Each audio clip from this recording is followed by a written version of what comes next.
Well, good evening, viewers. This is James, the content creator for Natural State Transparency. We've got Conway PD directly across the street from me, about to pull out on Skyline Drive. He's in that Tahoe right there. He's about to pull out.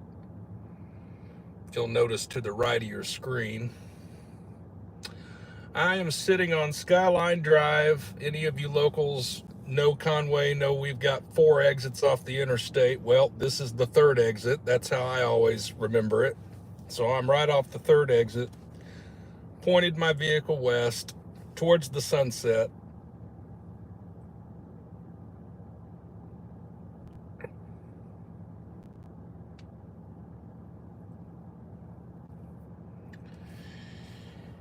And we have some announcements to make.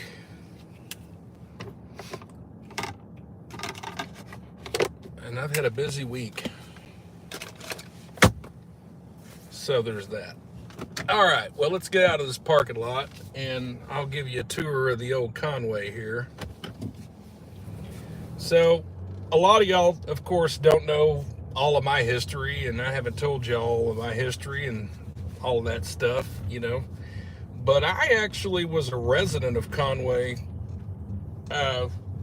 between the ages of 8 and 14. So I remember Conway from the late 80s and the early 90s. And any of you folks from Conway remember the old Walmart? It was just down the street from here, where the pennies used to be. I remember when that Walmart closed down. It was in 1992. You know how I remember that? Because I remember Hurricane Andrew from 1992 when it hit Florida, Miami, and tore it up.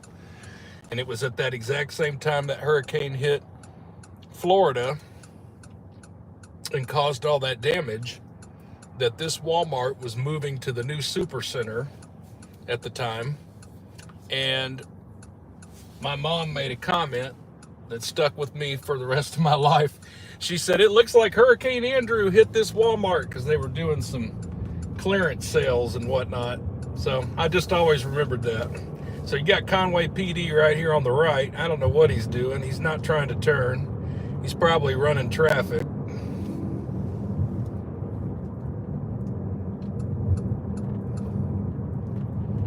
So I'm gonna go on the west side of town and show you the sunset before we lose it, because it is going down. Got your comments pulled up on the laptop, and I'll be checking those periodically. I've had a rough week. I had an accident yesterday on Interstate 430 at the Maumelle exit in Pulaski County, or North Little Rock. 6-car accident. I was the 6th vehicle. Got in an accident. So my 99 Ford pickup truck that I love dearly, the old truck, is no longer. I am okay. I have a little bit of whiplash in the neck. You know, on a scale from 1 to 10, I'd say my soreness level's about 2. So I'll take that. I'll gladly take that over being overturned or entrapped in a vehicle or any of that stuff. So I'm okay. Everyone else was okay. It just unfortunately was at 5 p.m. or actually it was at about 4:15 on 430 northbound, just there at the Maumelle exit, just short of the Maumelle exit. Approaching a railroad crossing. And it was rush hour traffic. Everybody was in a hurry to get home. I was in the fast lane. I had a guardrail to my left, and I had heavy traffic in the middle and the far slow lane, if you will. And everybody came to a screeching halt in front of me. I had nowhere to go, so instead of merging over in the middle lane and hoping nobody was there, I didn't have time to look. I just hit the guardrail and inevitably hit the lady in front of me. So all in all, my truck is damaged beyond repair feasibly. I could probably get it fixed, but it's going to cost too much versus what I could just buy used. It doesn't make sense to repair it.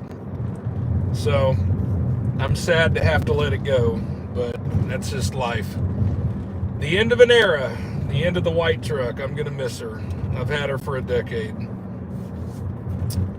And I do have some emotions tied to that vehicle. So it's a hard pill to swallow, but it's unfortunately necessary, and we are going to move on. I'm currently at Meadow Lake. I'm going to be on Tyler Street here in just a moment. Or Salem, I'm sorry, Salem. I'm getting it wrong.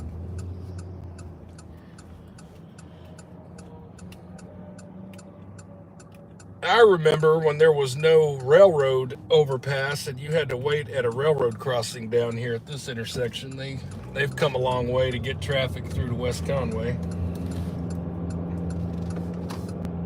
But I remember when you had to actually cross a railroad crossing right here. Beautiful sunset off to your west.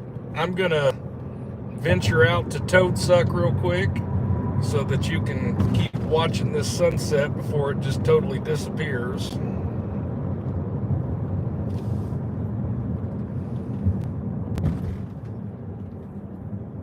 Now, let's talk about what I'm monitoring. I currently have the scanner with me. We are monitoring the Faulkner County Sheriff's Office. We are monitoring Conway Fire. We are monitoring ASP Troop A. Those three channels. ASP Troop A, Conway Fire, Faulkner County Sheriff. Conway Police Department's channels are encrypted, so there's no way to monitor those. But I am monitoring the other, and if something pops off, we may go to it and go see what's happening. Now, of course, I usually give this disclaimer at least once per live stream, so I'm going to go ahead and knock it out while I'm thinking about it. I am not law enforcement. I'm not trying to be law enforcement. I'm out here showing you a thing or two. I'm not going to interfere or get in the way of any first responders doing their jobs. So if we do end up chasing a call, we won't be running red lights or doing anything to that degree. Now that we got that out of the way, all right.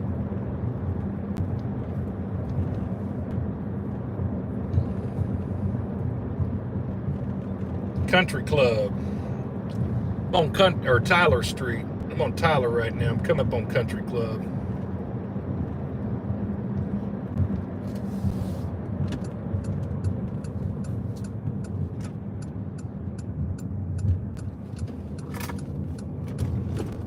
Even though I haven't lived in Conway in quite some time, I've come up here quite often to visit friends and whatnot, so I've kept up with the development of this city, and I know my way around Conway about as well as I know my way around Little Rock. Conway is the largest city in Faulkner County, which is just north of Pulaski County. It's technically considered the Little Rock metropolitan area because it's a regional town to Little Rock. A lot of folks from Conway commute to Little Rock for work.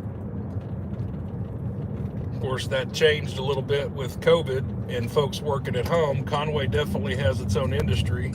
They've got an industrial section. They've got manufacturing here, and they've got tech jobs here. So Conway is definitely on their game as far as having their own industries. Doesn't involve Little Rock at all. They have 2 hospitals here, and there's a lot of work to be had up here in Conway.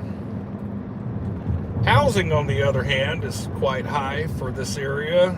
If you're a renter, you're going to pay a premium to rent in Conway because there are let me think about this for a second. There's 3 universities here at the University of Central Arkansas, Hendrix College, and the Baptist College here. So there's lots of college students, and rentals are in high demand in this area, and good luck trying to find something on that, because if you do, it's going to be high priced. So there's that. I'm going to adjust this. I see the camera is kind of vibrating a little bit. I'm going to pull over and try to work on that.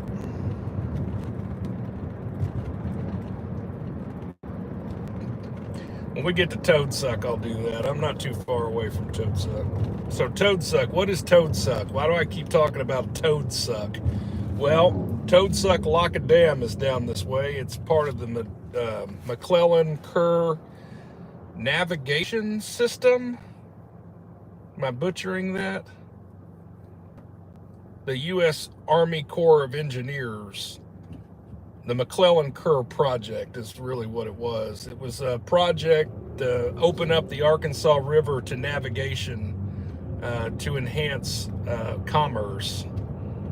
So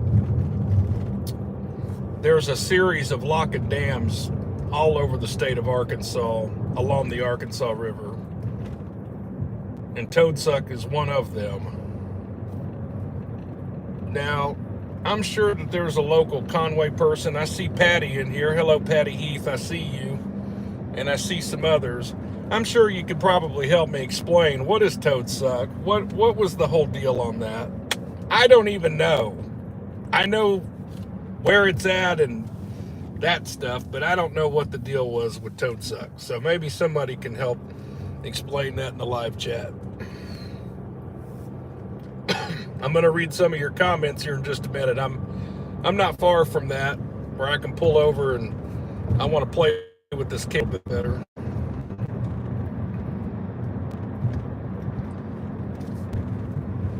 Scanner is really quiet. I've been monitoring for the last 2 hours. We'll tell you that there's been some talk in the Conway, Arkansas Facebook groups about increased law enforcement presence, both the sheriffs and especially the Arkansas State Police. Well, it just so happens to be I picked this week to come to Conway. So what I do a lot of times, about every 2 to 3 weeks, sometimes I will just pick a place to go. And I'll go for a couple of days, get a hotel room, and check out the area. And I'm here. I just happened to be in Conway, and I found out that they're doing, well, I don't exactly know what they're doing. No one would actually tell me what they were doing. But I can tell you that they're doing some sort of increased saturation patrol, and they've involved the U.S. Marshal Service. It sounds to me like they're doing a warrant roundup. And there is an increased presence of Arkansas State Troopers around. They're running their operation on an encrypted channel. I can't even monitor it. So they're kind of being hush-hush about it. But if you'll notice, you Conway folks and Faulkner County folks probably have noticed this week that you've been seeing traffic stops all over the place. So I have a feeling they're trying to clean Conway up, or at least doing some sort of warrant roundup. That's as best as I can get. Highway 286, and I didn't catch the cross. Rooster Road and 286 might be over there near Sotillo. I'm not 100% on that. I know where Rooster Road is. That's on your way to Valonia if you're on 64. Yeah, I don't want to go too far. I better slow my roll, because I don't know where I'm going. Whoops. Okay, Toad Suck. So before there was a bridge here, there was a ferry. You had to take if you wanted to get across to Perry County. So the county line for Faulkner and Perry is right here at the Arkansas River. If you wanted to get across to Perry County back in the day, there used to be a ferry here. You'd have to get on drive your car onto the ferry. I kind of got down here a little too late. It's dark. I can still see that it's, well, you can kind of see. So it's just it's a roadside park. I spent a lot of time here as a kid. My mom used to take me out here quite often, and we'd go do a picnic. And there's a place right here on the left. You can climb the little hill up here and get a little view. What is this blocked off here. That's weird. I didn't used to be blocked off.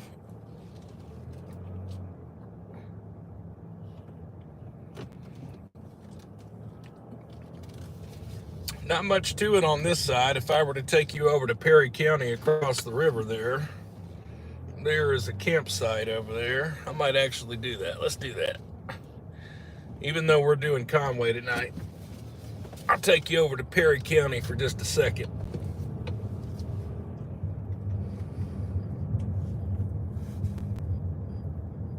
Yeah, I love coming down here though. This just reminds me of being a kid. I spent a lot of time in this park as a kid.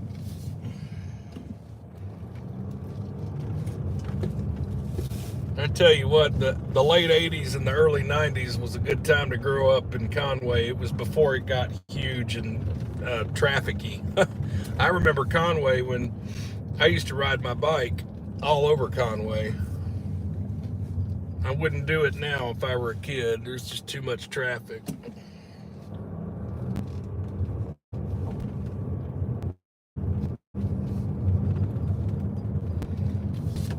Yeah, McClellan Kerr Project Office. So see, I was right on that. There's sign for the McClellan Kerr Project Office.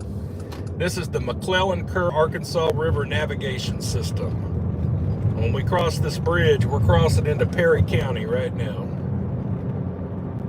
Also, for you state police enthusiasts, you will know that Perry County is another troop. So we're technically leaving Troop A. And now we're crossing into Troop J.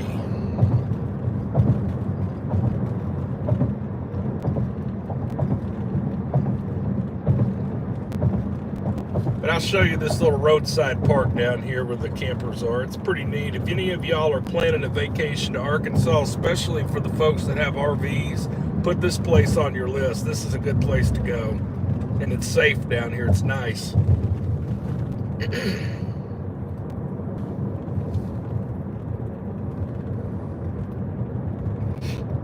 Now, the problem with Perry County, I'd love to take you to Perry County and show you everything, but there's not very good cell service, and I'd lose you pretty quick.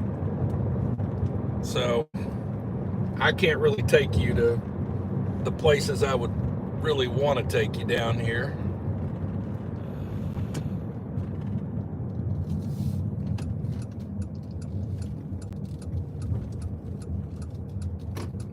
That's the limitation we have about doing a live stream, is I can't take you everywhere I want to take you because of the cell connections.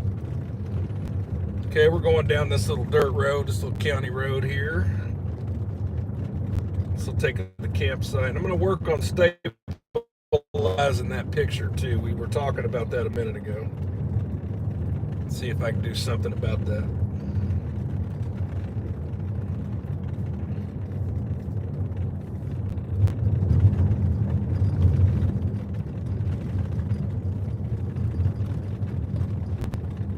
Go back to it.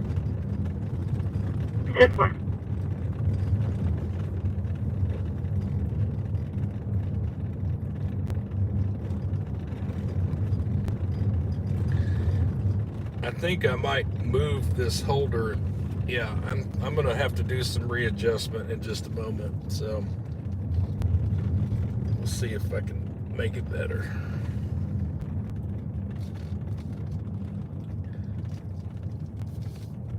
But I'll take the camera off of the holder so that you don't have to see me doing all this. So this park closes at 10 o'clock. And again, it's an Army Corps of Engineers park. This is maintained by the government, U.S. government. You pay your little fee right here at this ranger station and get your ticket, and you go to your campsite. And they've got pads where you can pull up your camper, and they've got 30 amp connections, sewer connections. So you've got a place to dump your wastewater, and you can camp here for sure. It's nice. And this is a great park. So you've got some folks that come down here to go fishing too. So where I'm taking you right now is where the folks come to fish. There's some fisher guys right here. They got their fishing poles.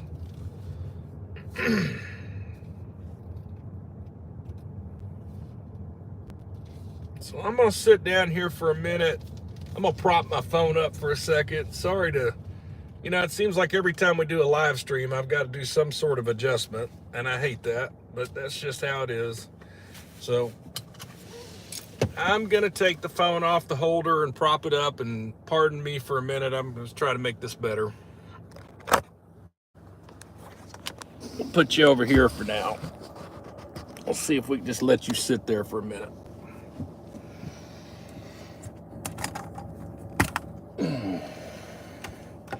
I am glad that you have chosen to join us tonight on this live stream. It always makes me happy to have folks tuning in from around the world to see what's going on in our little corner of Arkansas. So thank you for that.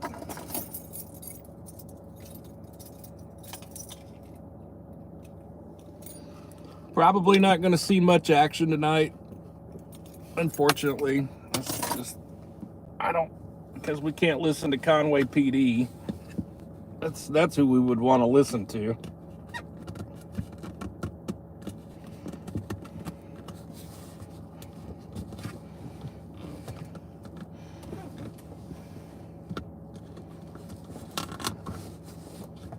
Let me see if I can.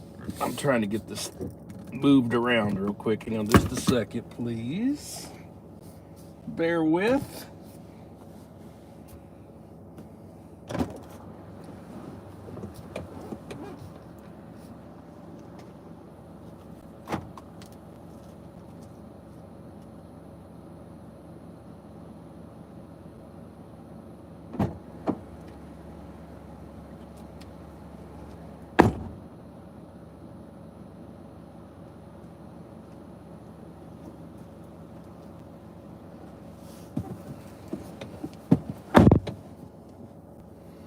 Okay, let's get that stuff off the window real quick. There we go.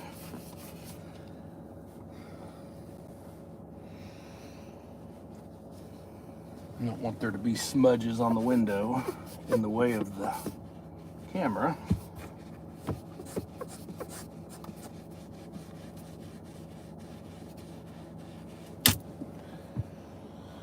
All right, now come here, holder. Let's put you. I've got two phone holders because, like I told you, yesterday I wrecked my truck. I had the other phone holder, and so I've been using it. And I like it a little bit better than the one I've been using for this car. Okay, now let's see if we can't prop this up so we can.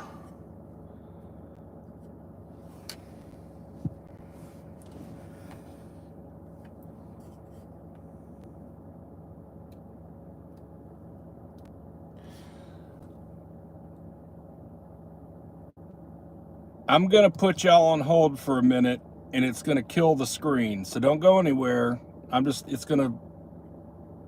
I'd rather do that than have you see me move this camera 1,000 times. So I'm gonna put you on hold. I'll be right.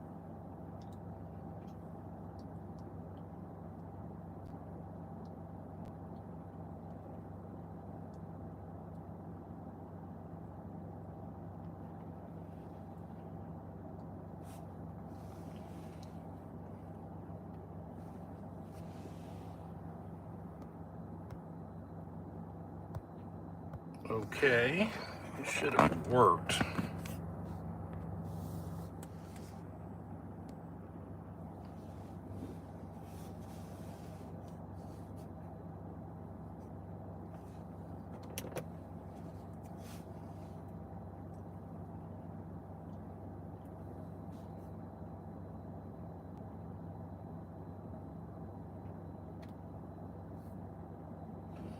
Oh, cool. Okay. It was frozen on my end.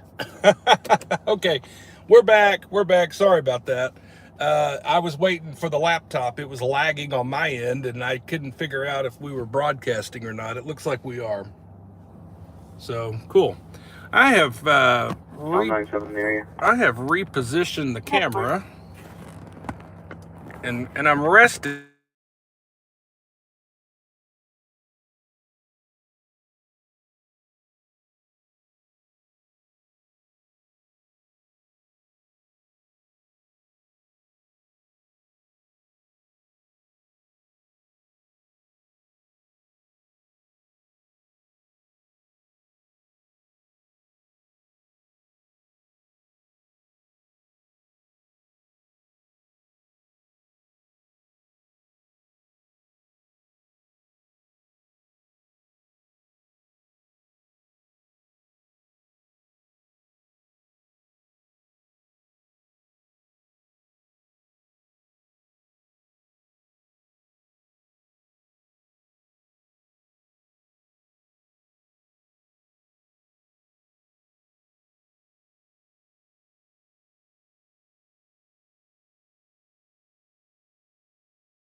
I know the picture's blurry. Can you hear me now? I turned Bluetooth off. Breaker, breaker, 1, 2, 3, 4.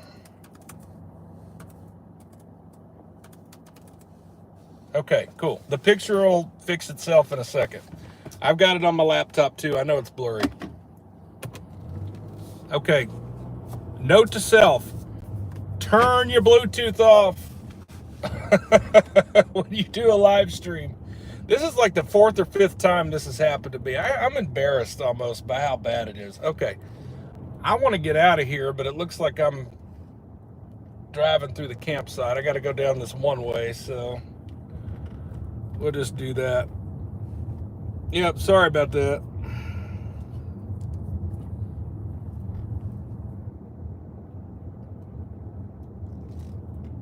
Let me get through this campsite real quick and we'll get out of here.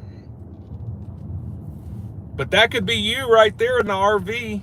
You could come to Arkansas and park over here and camp and enjoy.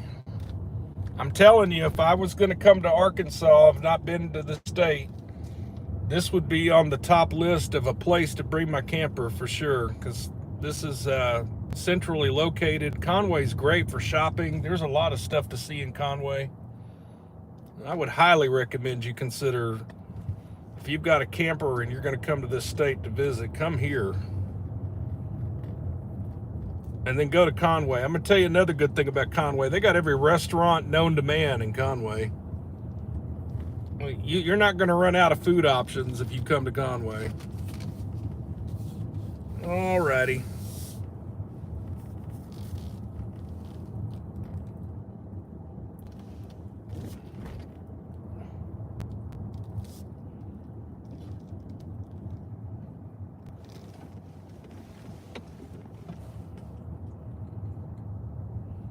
Cool. I'm glad that I've got the audio back. I'm glad you can hear me. We're going to get out of Toadsup Park. I'm going to show you Conway. Again, we're still monitoring. For the ones that are just joining us, I see we've got about nearly 100 folks in the live stream right now. For the ones just joining me, we're monitoring 3 radio channels, which are relative to the area we're in. Faulkner County Sheriff, State Police Troop A, and Conway Fire Department. So if we hear of an incident, we may go and look at it.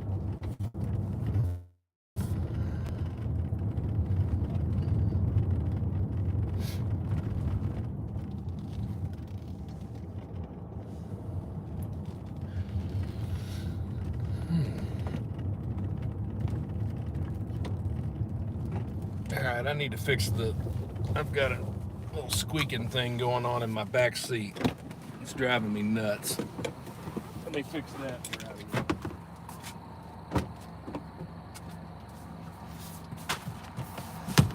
There.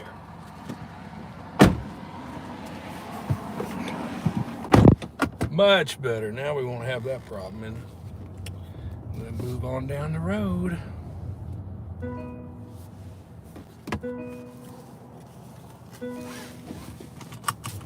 All right. Faulkner County, Arkansas River. Here we go.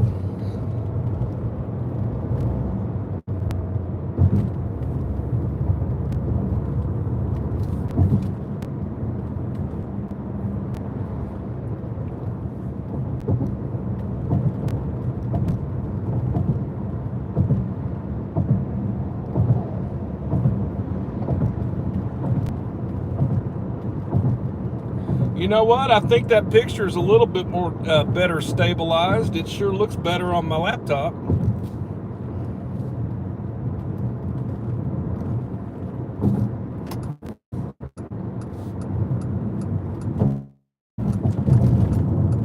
I think that helped a lot.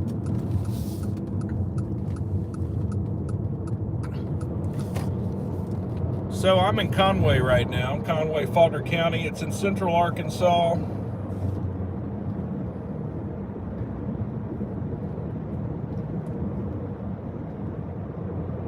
It's about 25 miles northwest of Little Rock.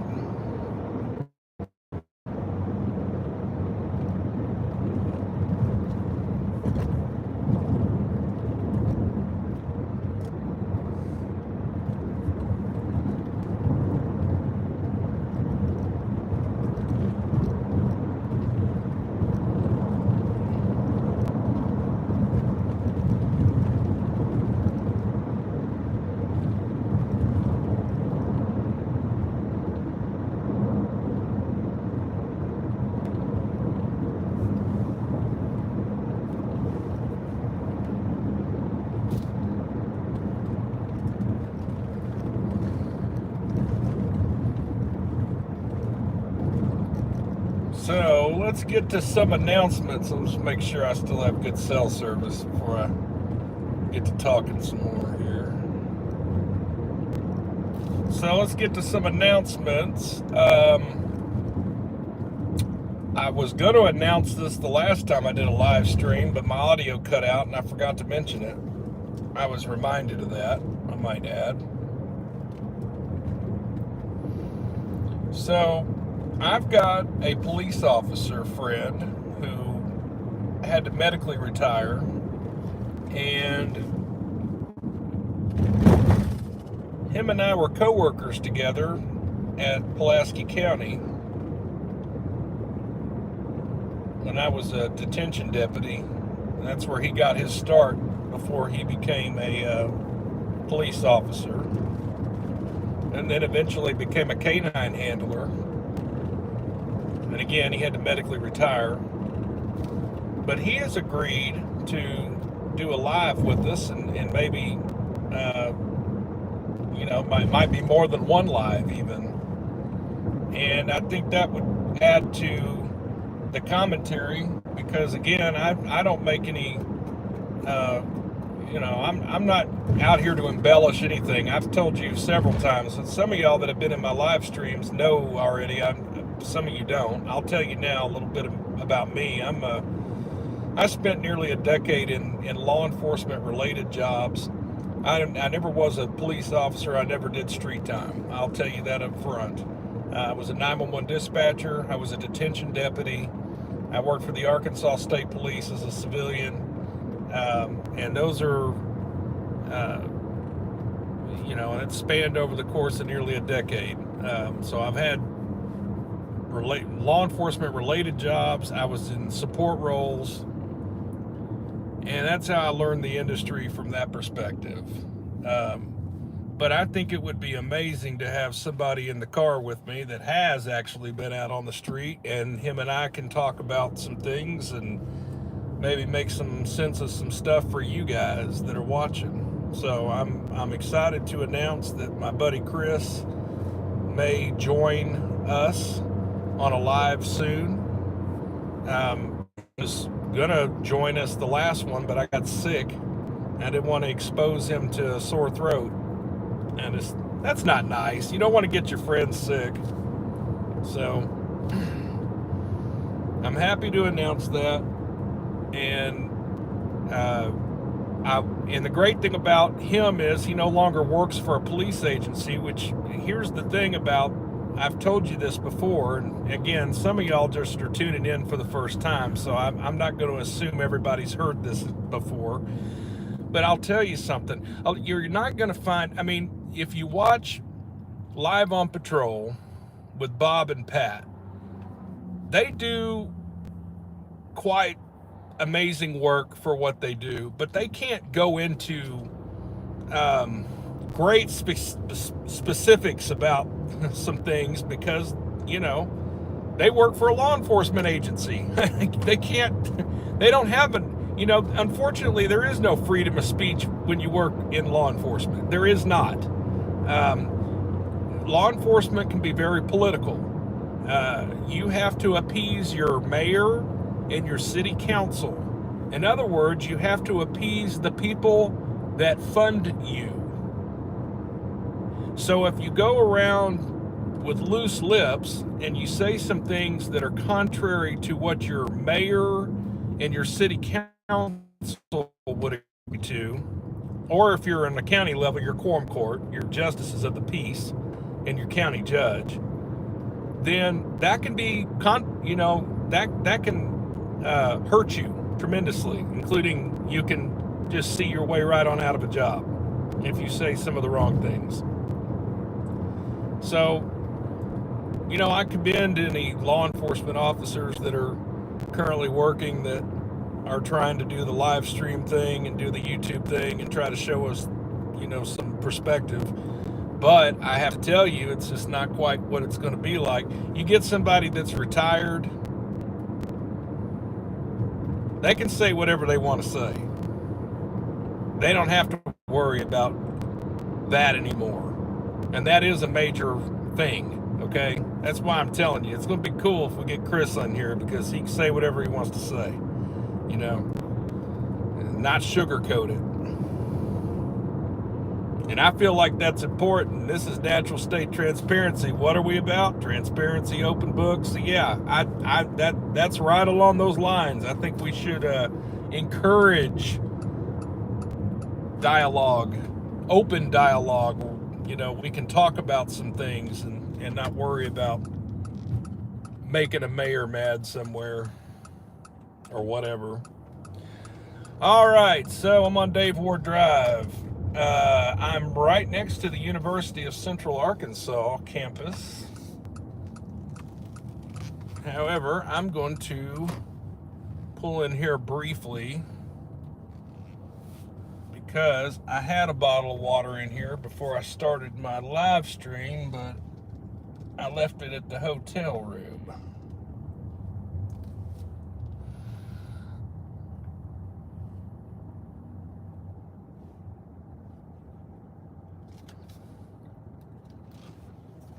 Conway police. There's some more Conway police. Guys, I'll be back in a minute. Sorry to keep you waiting. I need something to wet my whistle so I can keep talking, or otherwise I'm just going to dry up, and that's not going to be good. So I'll be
Do we have audio now?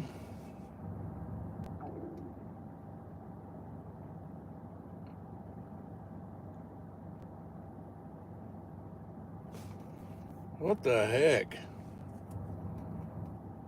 Man, this is just not doing too well for me right now. Oh, we do have audio. I'm sorry. Okay. Cool. All right, let me wipe my, uh-oh, they're searching the vehicle or so. I see them going up in this vehicle. Hold on, let me see if I can reposition just a little bit better than this. The problem is where they pulled this car over, it's at Dave Ward and Donaghy, so you're gonna get all this traffic that's stopping for this red light.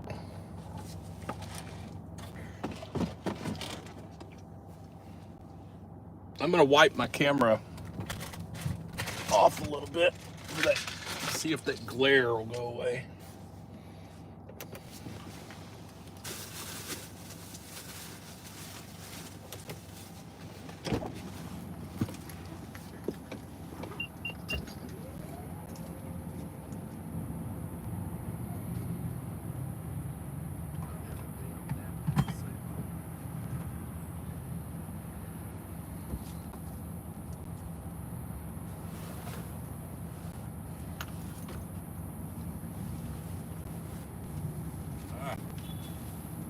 Aha, shop towels. Yes.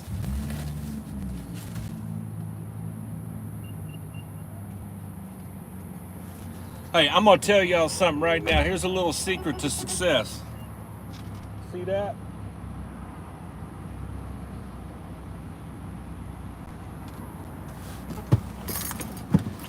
Get a blue roll of shop towels. Put them in your car. Let me wipe this off. Let me see if I've got a little glare there. See, I had moved the camera earlier, and I think I touched it.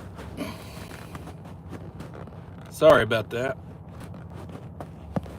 Now, let's see if that's a little better. Looks like my glass is a little glare. Got a little glare on my glass, too.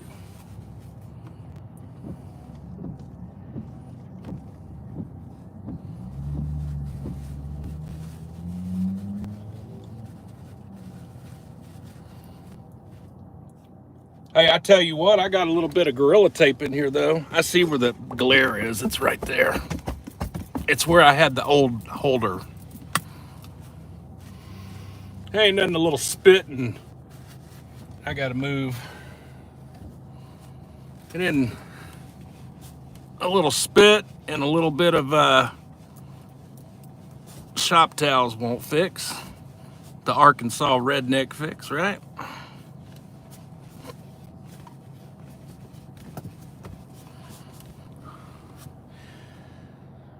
That just looks like crap. Okay.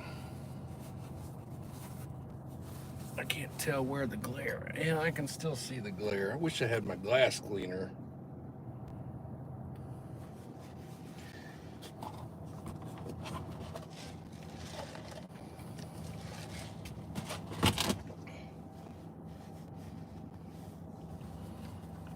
Okay, they are searching the vehicle because they got a bunch of stuff on the top.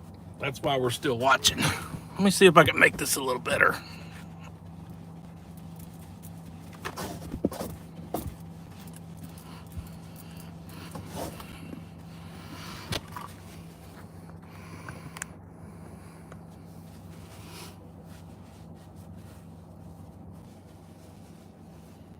I'm going to reposition in a second to see if I can get you a better angle.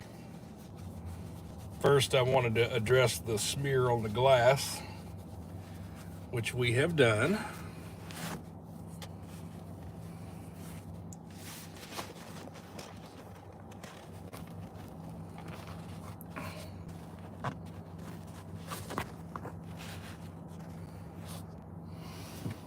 Okay.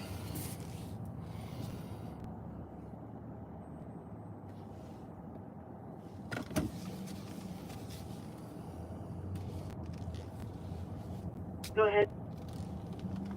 Like Adam Henry Young, 20 boy. Redford.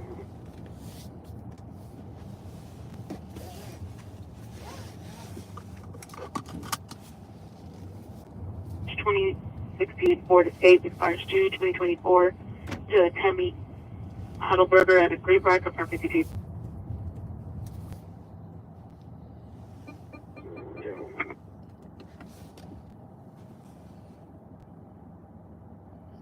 They're getting 98. So they're done. I guess there wasn't anything to it. So by the time I got repositioned, they're done. Hey, maybe they'll come pull me over for spying on them. What do you think? So I was talking about announcements earlier, right? Let's talk about some announcements. I mentioned Chris. Yeah, there we go. Got a better picture now. I mentioned Chris, right? Chris, the retired cop. Okay.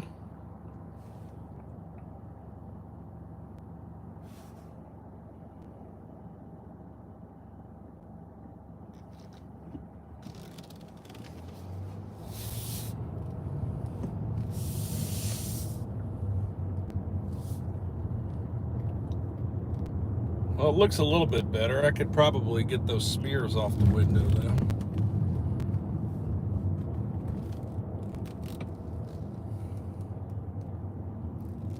So we got the retired cop. Now, let's talk about the state troopers. Of course, I had 2 state troopers come work my accident yesterday, right? Because I, got in a wreck.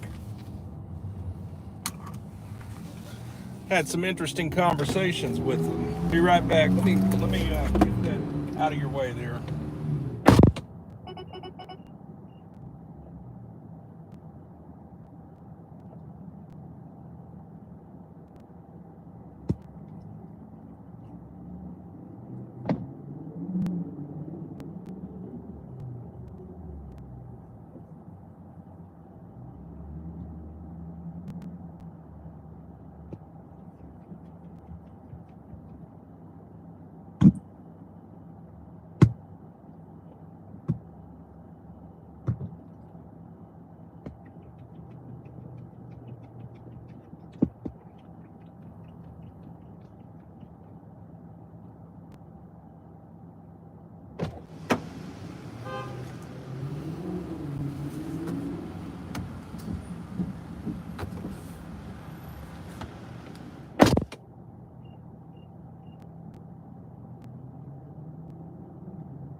Much better. That looks a lot better. Get those bugs out of your way there.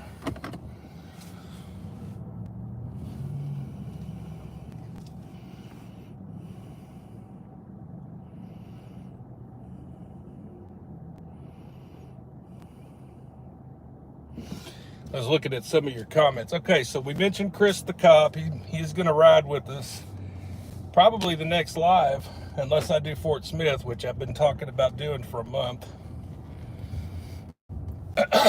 So yesterday I got to have some interesting conversations with 2 state troopers. And then today, while I was in Conway earlier today, I noticed a state trooper making a traffic stop in a parking lot. And I pulled in the parking lot and waited for him to get done with his traffic stop. And then I called him over to my car and we had an interesting conversation. Now, I'm not going to reveal who, but I will tell you all 3 of the troopers were Troop A, and all 3 of the troopers have been featured on my channel, and one of the 3 troopers has been featured on my channel over 10 times. I would say like 15 times. And so I'll narrow it down with the 1 trooper, and that's the one I saw in Conway today. he's a fan favorite. I will tell you now, it's not Bird, so you can go ahead and take Bird off the list. But it's one it's a trooper that's on up there for sure. Let me get through this light. Sorry. Anyway, yeah. So he's a fan favorite, and we had a very good conversation. Of course, I offered bumper stickers to all three of them. They gladly took them. I thought that was great. And they, I don't go out of my way to make contact with the troopers. I really haven't done that much at all because, the videos speak for themselves. I mean, they're the ones out here doing the work. I've told y'all that for years, that I've been doing these videos, that they're the ones doing the work, and I'm not really trying to take any credit away from them. But it is nice to get validation. And I received quite a bit of it yesterday and today from the three different troopers that I talked to. And they are supportive of this channel. They appreciate what we do here. They appreciate your commentary on the videos. Not mine. Well, they appreciate mine too, but the ones that I talked to said they liked what you guys have to offer. And they liked the fact that this channel tries to be as non-biased as possible with how we present our material, and we don't embellish, and we just try to let things be the way they are. So that was a nice little shot in the arm to have three different troopers over the course of 2 days validate this channel's work. That makes me very happy. And I'm glad that you guys tune in and watch, because you're also a part of that. If you weren't watching this channel, then there would be no channel. Like, why would I do this if you weren't watching? So you're a part of that. And I can tell you that the troopers appreciate you tuning in and watching and trying to learn something. I know that for a fact. And y'all have a good night. They appreciate it, that you're even trying to watch, and you're trying to kind of understand what they've got going on. Cool little fountain right there. It's purple tonight. I love it. Even though on the camera it looks blue, it's really purple. I'm on the UCA campus. We're gonna get out of here though before the campus cops pull me over for stopping in the middle of the street.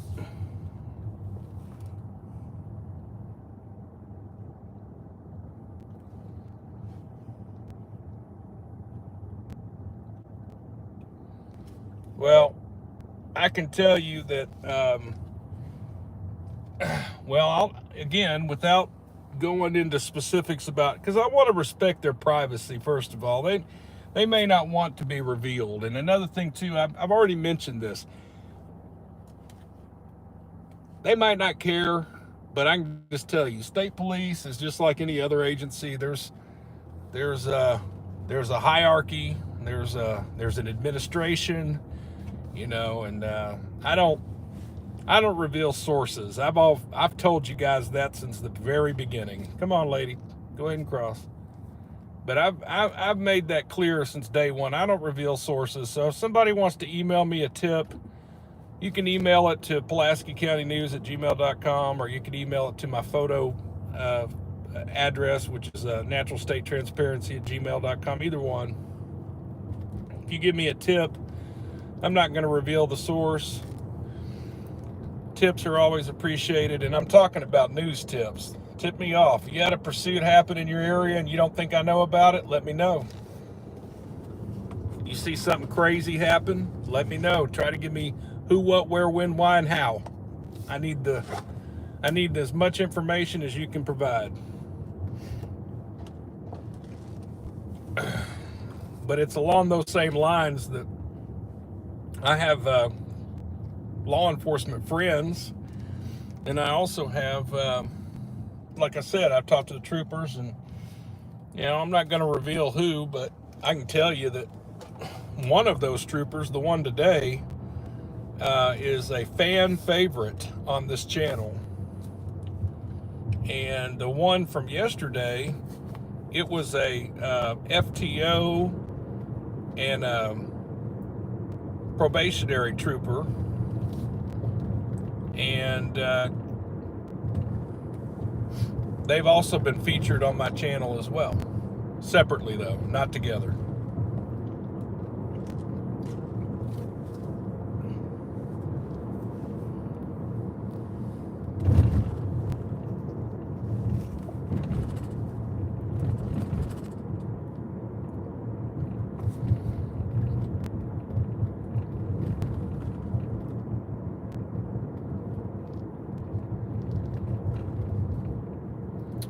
So if you don't think that your comments are being read by some of the troopers, you're incorrect.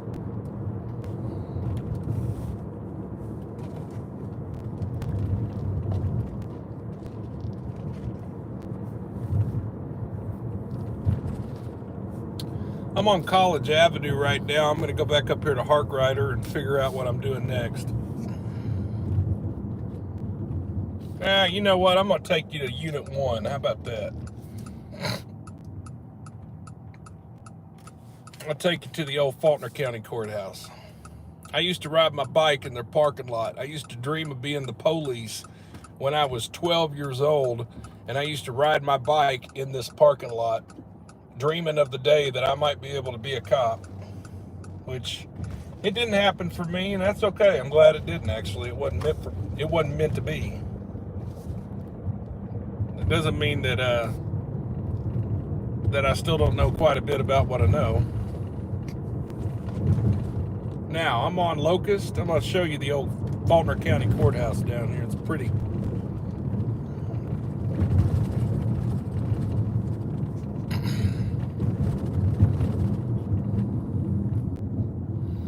Who sang American Pie?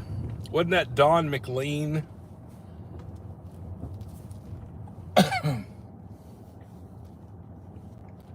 The very first lyric is a long, long time ago. Well, that applies in this case. A long, long time ago.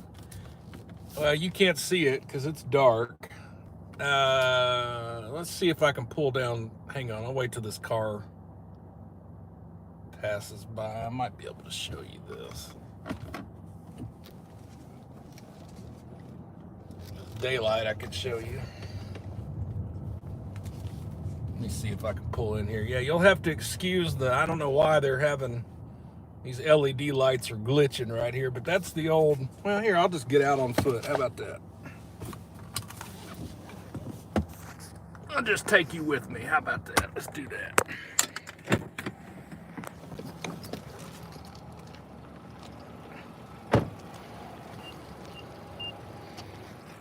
Mitsubishi, the Phoenix, the car I didn't wreck yesterday.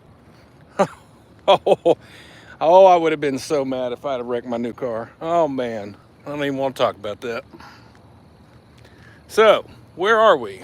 This is the Faulkner County Courthouse. Used to ride my bike on these sidewalks. And as I walk up here to this door, I want to show you something kind of cool. Now, you may not be able to see it because it is dark, and I know it is. But if you look at the very top of that, that's where the old jail used to be. The very top of the courthouse. They've actually still got bars on the window. I'm gonna walk over here to the side. And I know you can see the bars on the window on the side over here. Hold on. Old Faulkner County Courthouse. So, let's see if you can see it. I might have to walk out here a little bit more. Yeah, if I was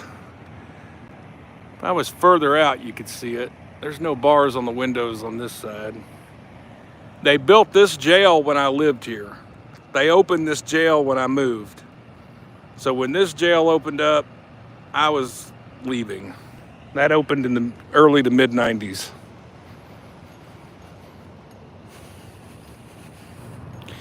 And then they outgrew this jail. Faulkner County did, because Conway exploded in population.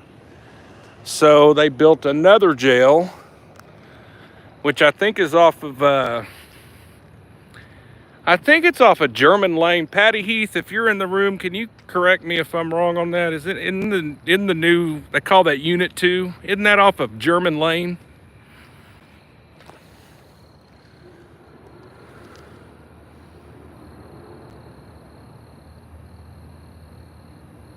Cool. But anyway, this is the old Faulkner County Courthouse. And I mean, I was, well, how old was I when they took us here? I was like in the 5th grade, or I was elementary school age, and I think I was at Sally Cone. I was going to Sally Cone Elementary here in Conway. I think I was in 5th grade, and they took us on a field trip to the courthouse, and we got to actually see the jail, because they had just moved everybody over here to that jail. So we got to actually go into the old jail up here and look at it. It was pretty cool. I bet there's ghosts up there for you supernatural believers out there. I bet there's some ghosts probably looking at us. We have the Vietnam Veteran Memorial. It's not the Vietnam veteran, it's just the Veterans Memorial, so it includes everybody. Yeah, because I see Iraq, I see World War I. So they've got it right out here. It's unfortunately has a messed up LED light, but that is the Faulkner County Veterans Memorial. And anyone that has served and paid the ultimate sacrifice is memorialized on the display here for all to see. We should remember their service and thank them for that.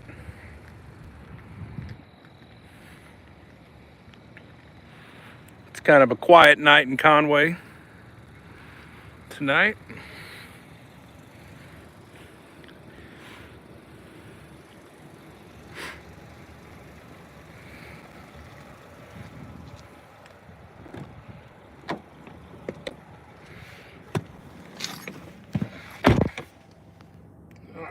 Let's get y'all back up here.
I was reading some of your comments. That's cool. Cool. I did hear about the shooting in Hot Springs. I sure did. That just occurred. There was an officer that was shot in the line of duty, and I think that occurred 2 nights ago in Hot Springs.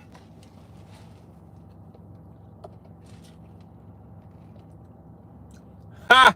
Ha ha ha! The same Conway officer that we saw at the Come and Go just passed me, and I held up my drink at him like, hey, and he waved at me. I recognized his unit number, 2201. Well, there you go, 2201. What's up? Some of these officers, and they ain't got nothing to do. They might be live watching us. You just never know. Conway's big enough. That was funny. That was cute.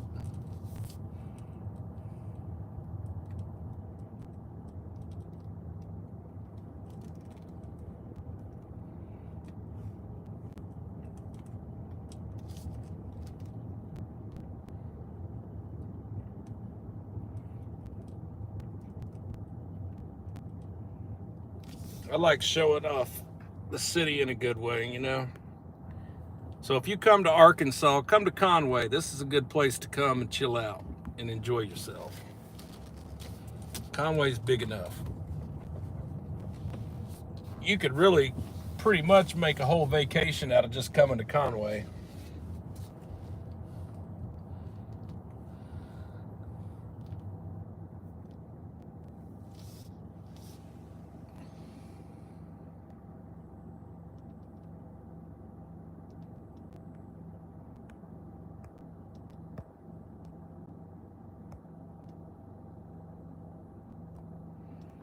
Come on now, get off my screen. I hit the wrong button. Go away.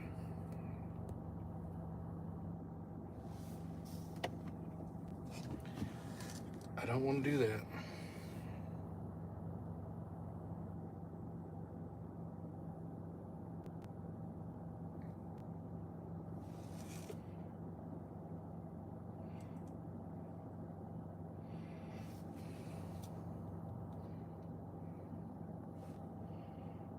Different filters. There's these different filters on here. I didn't even realize that I had any of that. Wow. Okay, well that's too much for me. I get off the screen.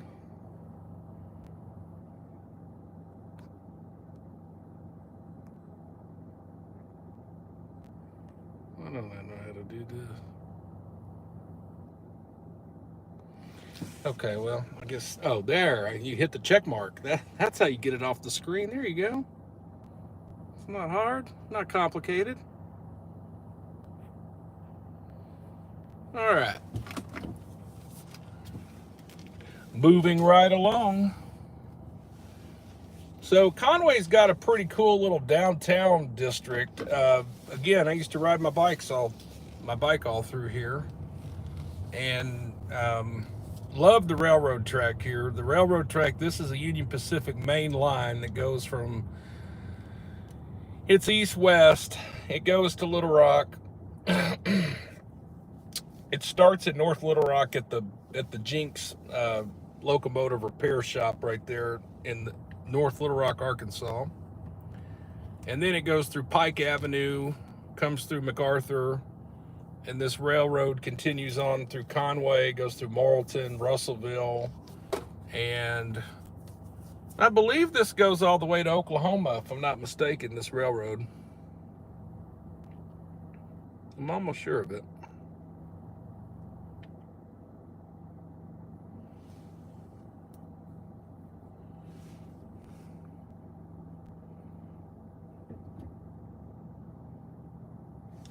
So Conway Corporation right here you see is the utilities for the town. They have their own private utilities. I remember having to come here with my mom as a kid and pay the power bill. Yeah, they used to have a drive-through teller actually right where I'm sitting. There used to be a drive-through teller lane right here. Anyway, the whole point of me mentioning Conway Corporation is inside of the door on your left at the bottom, there is an old belt-driven generator that can produce power. It used to produce power for the entire town. And of course, they don't use it anymore, but it's located in this building right there where the doors are. And you used to be able to go in there and look at it. And just imagine like this big brass thing that has a belt-driven, I don't know how to describe it to you, but anyway, that used to power the whole town of Conway. I don't even know if it's still in here anymore. Might be. I'm looking in the window to see if I see it. That says studio entrance, so I don't know if they got rid of it. Well, they probably didn't get rid of it. They probably just moved it to somewhere else. But yeah, anyway, old relic from the past. It's pretty cool. Conway Police Department right here on the right.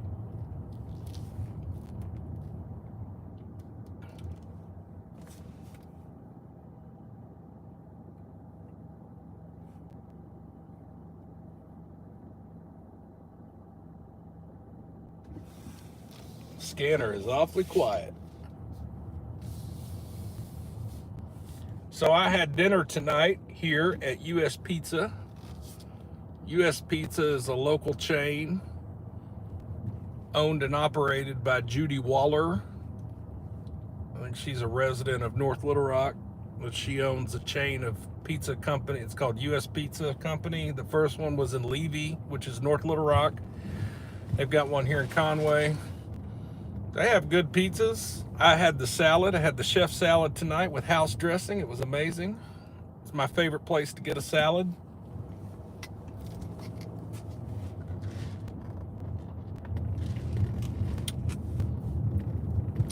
I remember when there was a place to eat. The restaurant that was right behind me called a place to eat.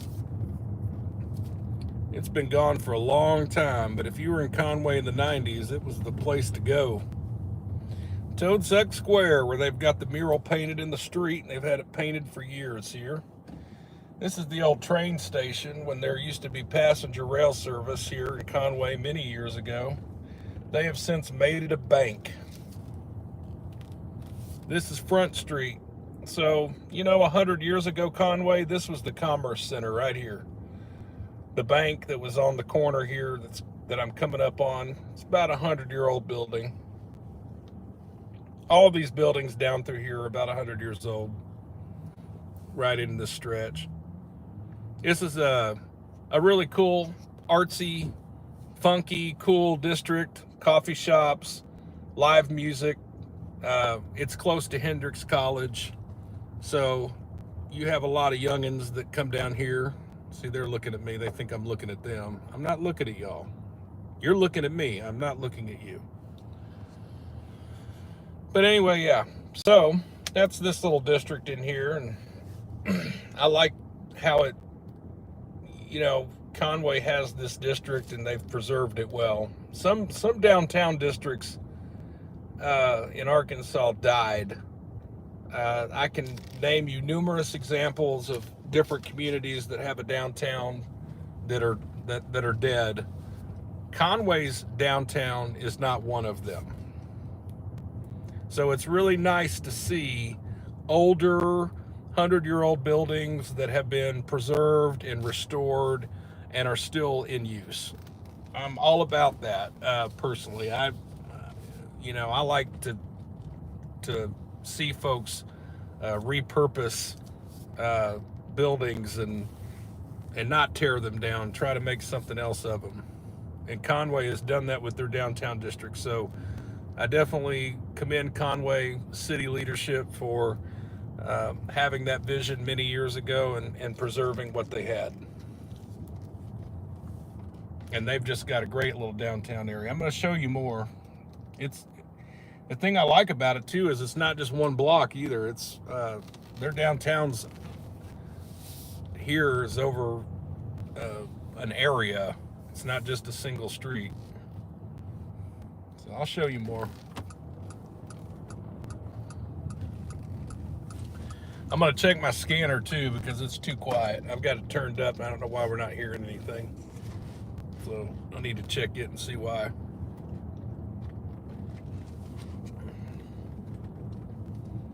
Oak Street right here. This is this is the downtown district. They've got great shopping options. This is a place where you could buy your loved ones some good gifts. They've got multiple boutique stores.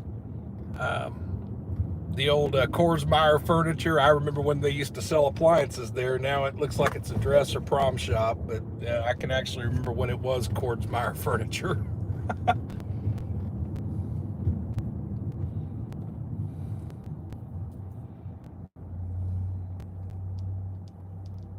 This is a nice area to walk around in, and that's why I told you if you were considering a vacation to Arkansas, Conway's a great spot. You come here, you can walk around this district, and it's safe down here. It's nice. There's a lot of Conway police around to keep this area nice, and you know, I'm not going to say there's not panhandlers in Conway, and there are, but they're not in the downtown district. You usually find in most of your areas in the downtown district, it's usually where you find your panhandlers, but not here. There are some, but they tend to hang out on Skyline Drive where the hotels are at, kind of like where I'm at. Approaching a railroad crossing. So you can come here and feel pretty safe walking around this whole downtown. See, here's some more downtown right here. Uh-oh, I need to rearrange that camera a little bit. There we go. Sorry, I didn't realize my camera had slipped there. That's a little bit better.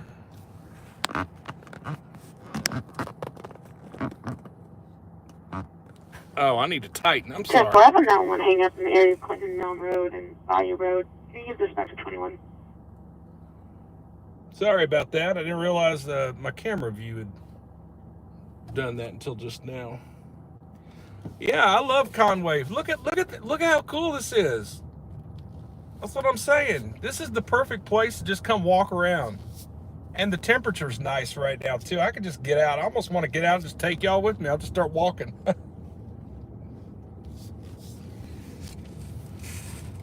So yeah, growing up here, I got to ride my bike all through here. And you know, this wasn't all developed. When I was here, this was you know, it hadn't been remade yet. There was some stores here that had closed down when I lived here, but they've come a long way to make sure to try to keep these stores occupied and vibrant. They have a vibrant downtown. That's the word I want to use. Vibrant.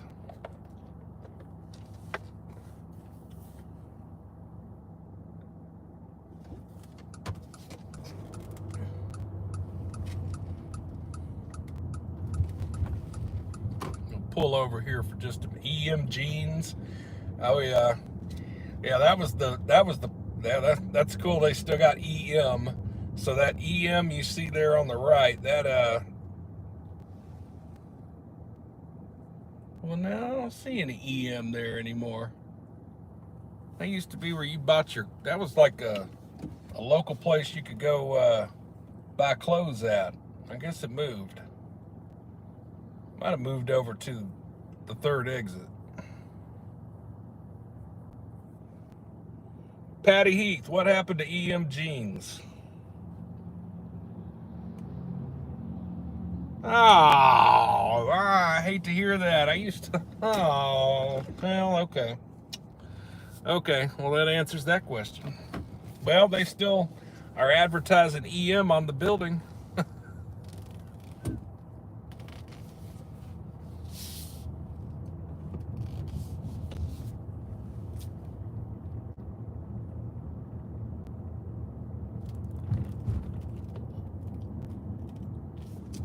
Oh well.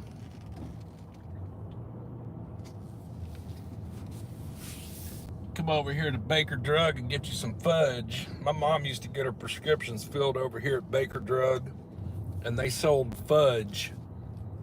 And she would occasionally let me get a little piece of fudge from here, and they still do, according to their sign. Right here on the left.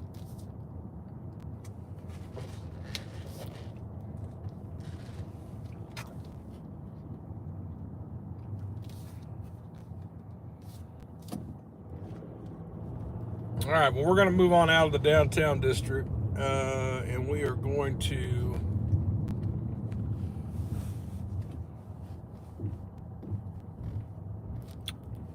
well, where am I heading next? I don't know. Well, hello, Loud Elvis.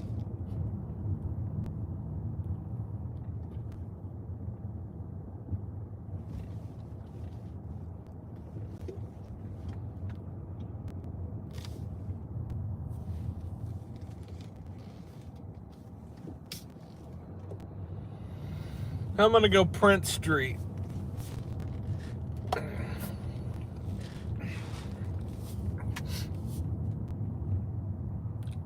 So this is Prince. Okay, I'm gonna tell you a little interesting story, actually, before we go anywhere else. So I wrecked my truck yesterday, right? How many times have I told you that? I wrecked my truck.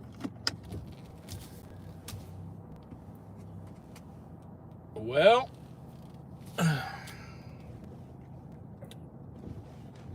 so I have a friend of mine who I met when I lived up here in Conway. I met her in the 6th grade, and she is, I guess, technically my oldest friend now that I'm still in touch with. Her name is Sylvia. Well, her dad was a master mechanic at this shop right here that is no longer. That is a European automotive repair shop here across the street. It's called Riverdale Automotive. But back in the 90s, that was an Exxon station right here at the corner of Locust and Prince. And her dad was the master mechanic that ran the shop here for years and years. Well, he passed away in like 2012, and she had that pickup truck for 2 years after his passing.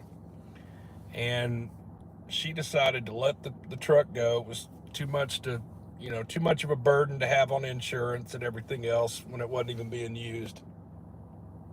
And she didn't want her truck, her dad's truck, to go to just anybody, and I understand that. So I told her I would love to, buy that truck, and I did.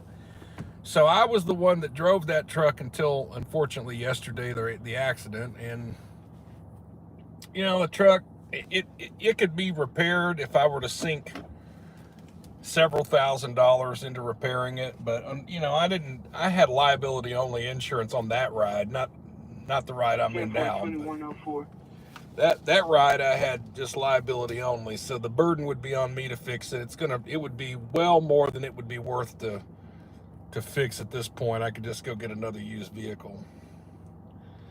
So I'm going to go ahead and let it go. But I see the shop, and I remember the Exxon here, and I remember my friend's dad being the mechanic here, and this was his truck, and that's why that truck was in such good shape when I got it. It had over 300,000 miles on it as of yesterday when I wrecked it. I definitely got my use out of it. Rest in peace, truck. I'm going to miss you. That's for sure.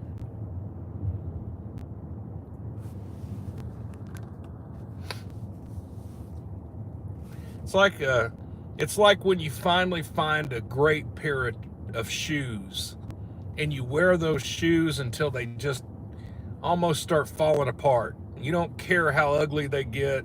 They're just comfortable, and that was like what the truck was for me. I don't know how else to put it to you. So to lose the truck was bittersweet at best. I'll get over it, of course, and it's not like I lost a family member here, but it's just, I have a lot of memories tied into that truck, and so did Sylvia and her dad. So anyway, went to junior high here. The building right there on the right, or the left, that building was built in the 20s, I believe, or maybe the early 30s. They're still using that one building. They've torn down everything else that was here. That I used to go to this junior high before I left Conway. They didn't have this fancy skyline across the road like they do now. So if it was raining outside and you had a class on the other end of campus, guess what? You were getting wet.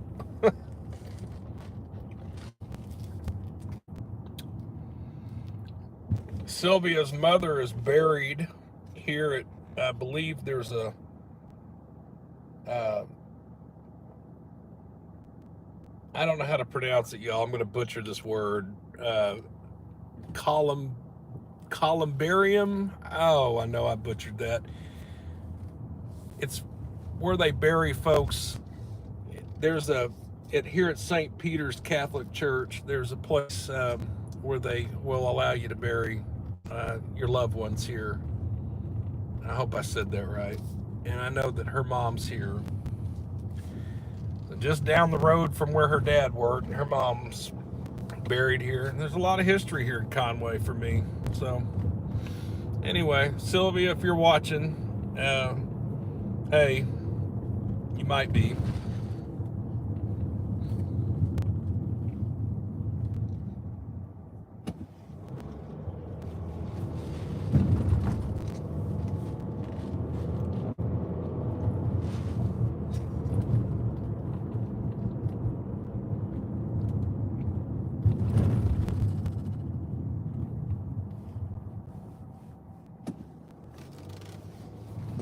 Guess what Conway's known for?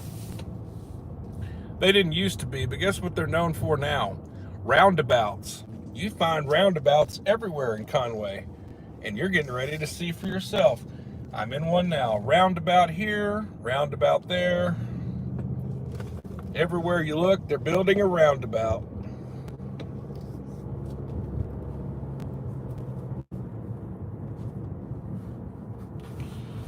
Well, thank you, North Alex T.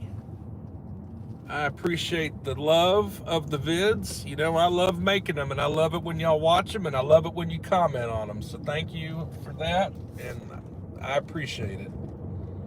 I love making them.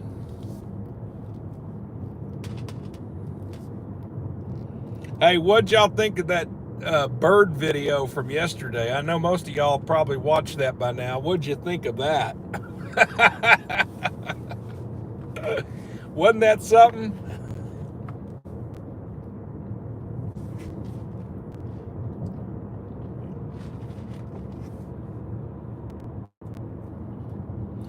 Yeah, the senior high school is on the right. I never went to the senior high school. I left in the 9th grade. So I never had the pleasure of attending the senior high school here in Conway.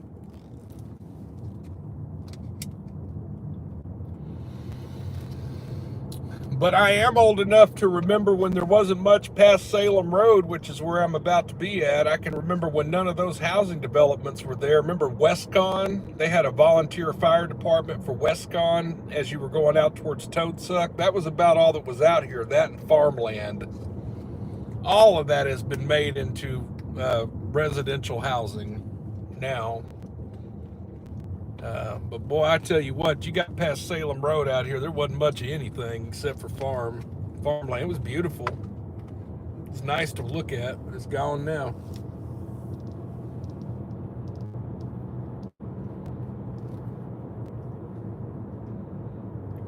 So Prince Street is like one of the main drags that takes you from one end of town to the next. You know, you know what's interesting about Conway is there's multiple shopping districts in Conway. It's not just one place. There's multiple restaurant districts, if you will, in Conway. There's eating establishments on, you know, 3 of the 4 interstate exits in Conway. I mean, this place is diverse when it comes to their shopping and their eatery availabilities.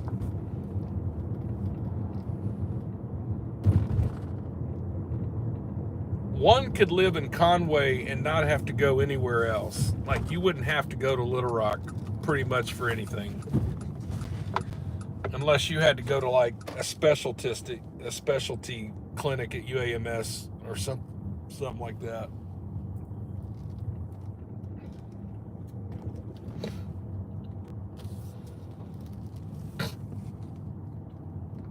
I'm going to pull over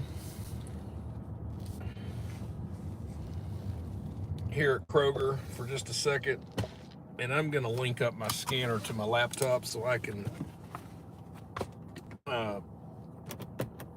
tweak it real quick. I need to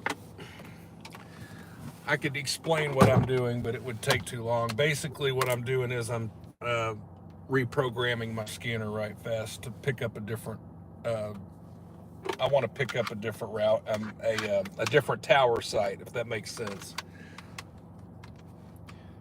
the tower sites that are around here. There's one in Guy, and there's one on Round Mountain near Mayflower. So I want to change it over because I think that's why we're not hearing too much. So, if you will, just bear with me for a minute here while we sit. And I'm going to link my scanner up to my laptop and do this right quick.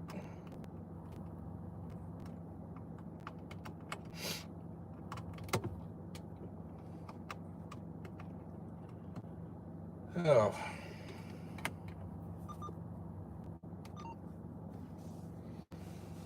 Alrighty. So let's pull up. Yes, there we go. Do cops have to get a quota every month? Well, you know, most of them will tell you no. I'll tell it to you like this. You say quota. Are you talking about writing citations, tickets, or whatnot? Arrests? What do you mean by quota? Let me tell you what they do. Some police agencies, they call them contacts. They want them to make contacts with the public. And a contact could be you getting out with somebody in a parking lot and asking them if everything was okay, and that was the extent of your contact. That could be considered a contact.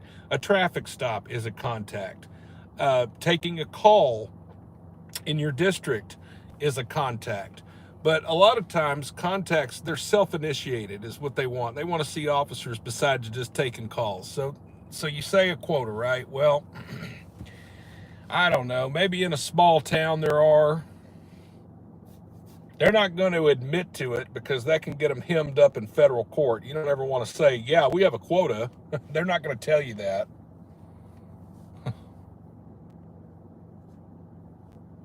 But contacts, yes. State police does that. State police wants you to have at least one contact an hour. And it's a guideline. It's to make sure that their troopers aren't just taking your tax dollars and going and hiding behind a building somewhere and sleeping for 8 of their 10-hour shift. I mean, come on, or, 7 of their 8 hours, rather. So, kind of, sort of on the quota thing, but they're not going to call it a quota.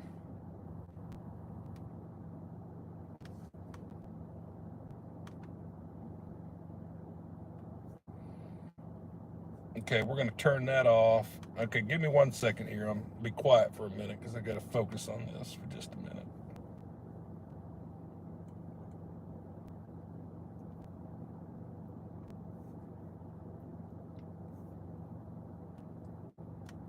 Okay. I'm going to turn, you know what I'm going to do actually? I'm going to, oops, let me go back.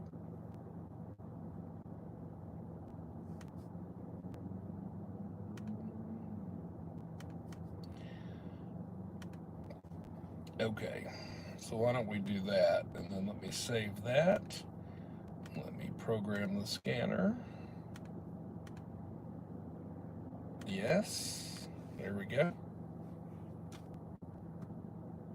Okay, that may have resolved our issue.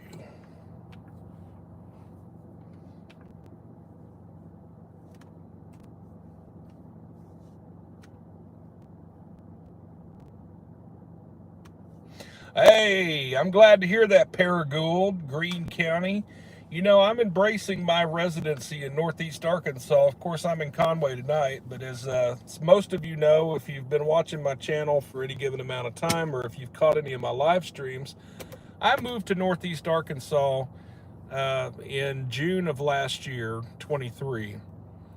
So I'm rounding off my first year in Northeast Arkansas. I live in Lawrence County, in Walnut Ridge, and I have absolutely loved discovering the areas around Greene County, and I've been driving around in Clay County a little bit, checking out, and especially Jonesboro area, Craighead County. So I've really been, you know, trying to expand my knowledge of the area, and I really like the Northeast a lot. I will tell you something. Again, I always talk about if you're traveling to Arkansas, put Northeast Arkansas on your map as well. I've done some lives in the area up there, and we'll do some more lives. But I live in Lawrence County, but I'm kind of like a hybrid. I'm a lifelong resident of Central Arkansas. I just moved to Northeast less than a year ago. And I commute to Little Rock like I've done now. I'm in Conway tonight. And I make weekly trips to Little Rock. I'm all over the state. I go everywhere. So where I'm talking about the Northeast, I live in Troop B. Lawrence County is Troop B, but the places I'm talking about, Randolph, Greene, Clay, Craighead counties, they're in Troop C. And so I listen to both B and C while I'm up that way. And 4.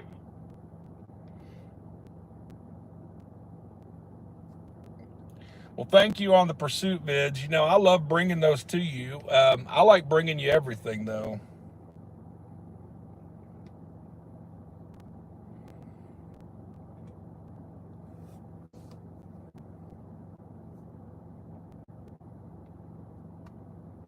Hold on, let me read. I'm trying to read your comments, the ones from behind.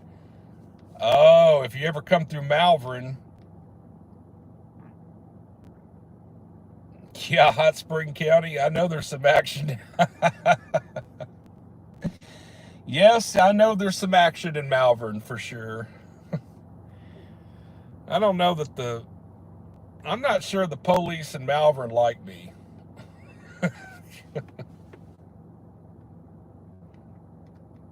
Welcome. I see North Alex, you're watching us from Florida. I'm glad you're here. For sure.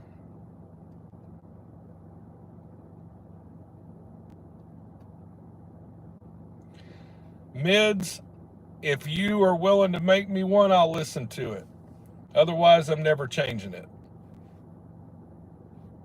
And there's a whole story behind that. So it's nothing personal. And like I said, I knew the guy that did the song. He performed that song on my back porch in 2013, well before this channel's inception.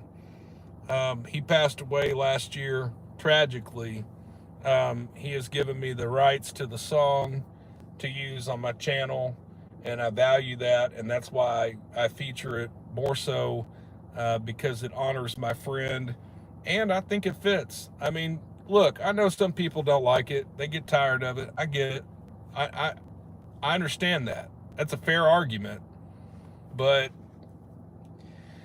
it's kind of synonymous with this channel now. So unless somebody's willing to get creative and put something together that I could use, I would entertain it. But I'm not going to, well, I'll be honest with you, I'm not going to pay for it.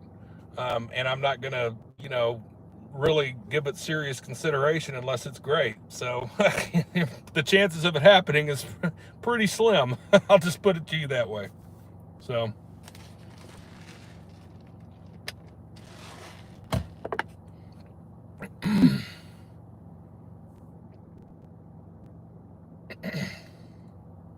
We will feature more. Let me make something clear too, to the ones that don't know. I feature interactions from every troop in Arkansas. Now there's some troops that I don't feature as much as other troops, and I'm aware of that. You have to understand something. I'm not going to give away my trade secret. I'm not going to give away my trade secret on how I discover content, but I will tell you something. You have absolutely no idea what I do to bring you the content. I'm not saying that to brag. I'm being honest. There is a method to the madness, and it is time consuming. Unfortunately, I'm not able to tell you much about it because I don't want everybody to know how to do that and to do what I do, or why, you know, you don't ask a chef what a special recipe is. You know, it's kind of rude. So I'll just leave it at that, you know, and there's a lot to it. And I'm not able to bring you as much content as I would like to bring you. I would love to cover the state better than I do now. I really would, but there's just no way humanly possible that I can do that when it's only me. And oh, by the way, I have a life. I have a life outside of NST, you know. I still have to pay bills. I still have to, you know, take care of issues as they arise, you know, just like yesterday in my truck having a wreck. I mean, you know, I was going to put out a video yesterday, but I couldn't because I had a wreck. Life happens. So as I'm able to, I'm going to bring you as much content as humanly possible, because I think it's beneficial for the viewers to see everything from all parts of the state. I don't just like to do Troop A. I want to show everything. Now, I will tell you that you're going to start seeing more Troop C. So viewers up in the Jonesboro, Paragould, Clay County, Mississippi County, Blytheville, Osceola area, you're going to start seeing more Troop C content coming your way. I will tell you that. But again, I'm going to cover all the state, all the troops, when I can, with as much as I can. And I take special requests. Like I told you, email me. Let me know.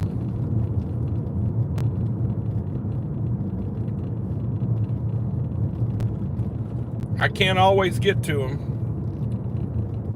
But you know, if you saw something in your community and you think it's newsworthy, let me know. I might not know about it. If you were talking to one of your officer buds and they told you about a crazy call they had, let me know about it. I need to know where and what time and who. Tell me what agency. Don't just tell me. I got to know who. So we'll work on it.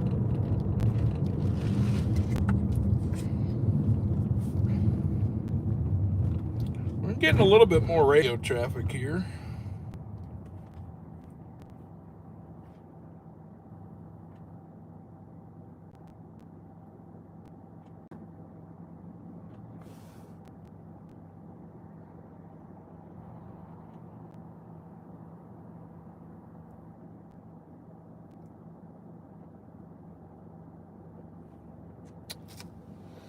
Well, I'm partial to the Arkansas State song too,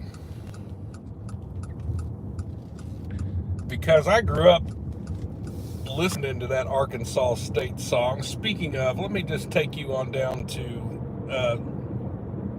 where they used to play that Arkansas State song every night while we're over on this side of town.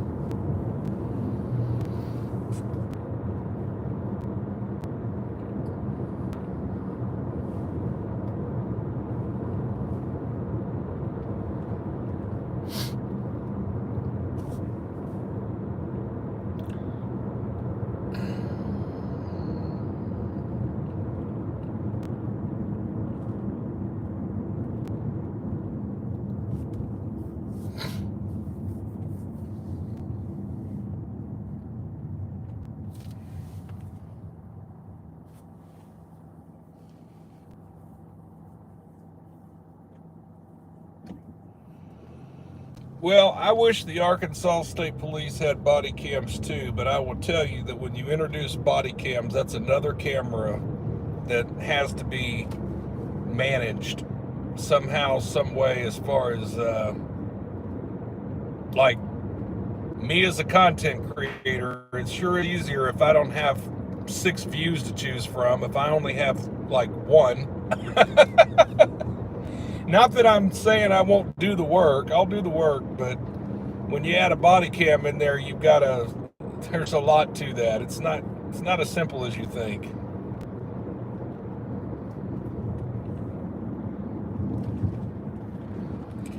not as simple as you think. Some of these videos it takes me sometimes 3 to 4 hours to make a single video, depending on what, especially if you add a body cam in that. And in like the case of let me give you an example. So if you watch my content enough, you know, recently I had a NST local edition that was the pursuit that went from Benton to Little Rock, and it involved the 2 toddlers and the mom and the dad that didn't give a crap about their kids and wanted to make all the excuses in the world for, you know, why the police were chasing them or whatever. That video took me a day and a half to make. It wasn't even hours. It was a day and a half. That's how long it took me to make that video. It was exhausting, but it was well worth it. I'm glad I did it. I'm not complaining. That's what I do. Just so you know, when you watch a video like that, there's a lot of work that goes into that.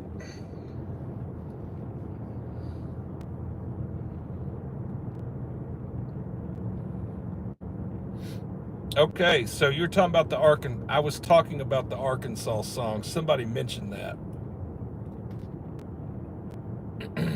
So, let me see if I can pull in this apartment complex right here.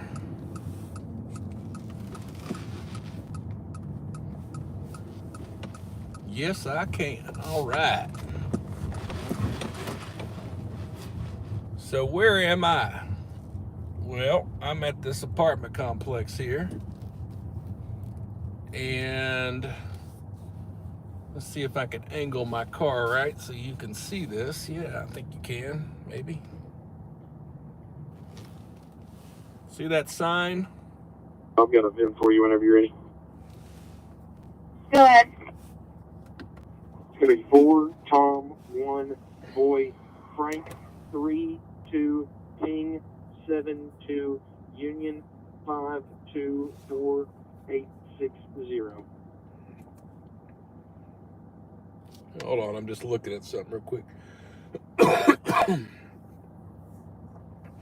Okay, so Arkansas PBS, a public broadcasting service,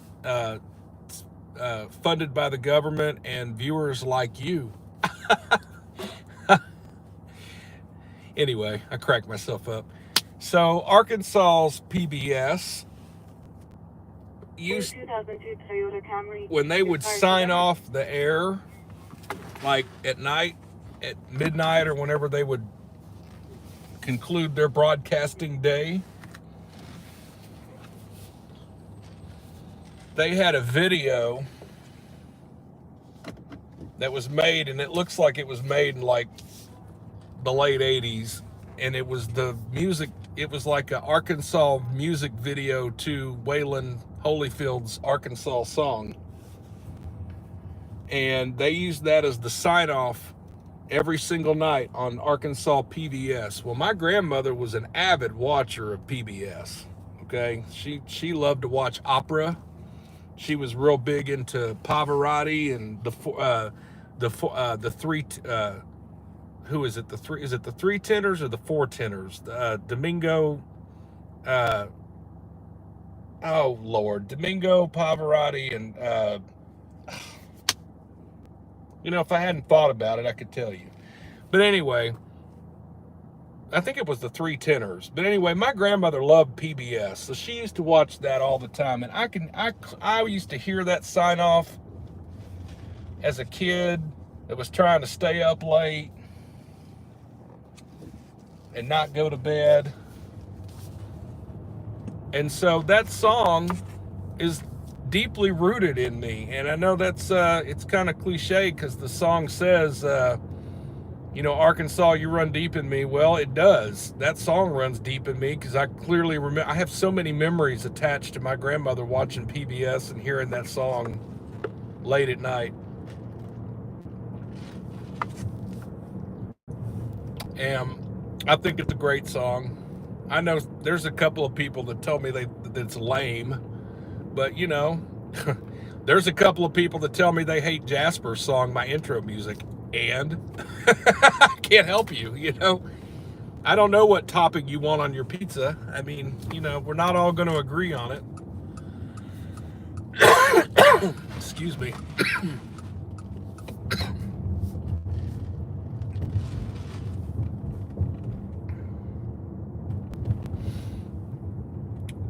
Well, I'm going to take you to a place where I know I can get a view. So let's mosey on over to another part of town. I've been kind of in this part of town. Excuse me. I get to talking so much it starts to choke me up. So I don't live here anymore, but I'll show you where I grew up because I'm here. So any of you Conway folks, I'm at the intersection of Bruce and Davis. And I used to live on this block right here. When I lived in Conway, this block that we're on right here. So this was the old stomping grounds for old James, the content creator here. Many years ago when I was riding my bike right here in this church parking lot, and I was, and I'm going to tell you what's funny about it. There's still a lip right here. You see that right there at the end of the parking lot right there where I've got my lights on? Yeah, you can actually ride your bike over that and catch air. It's still like that. Nothing's changed. There's still a little where you can catch air with your bicycle. I used to catch air there all the time. It's still there.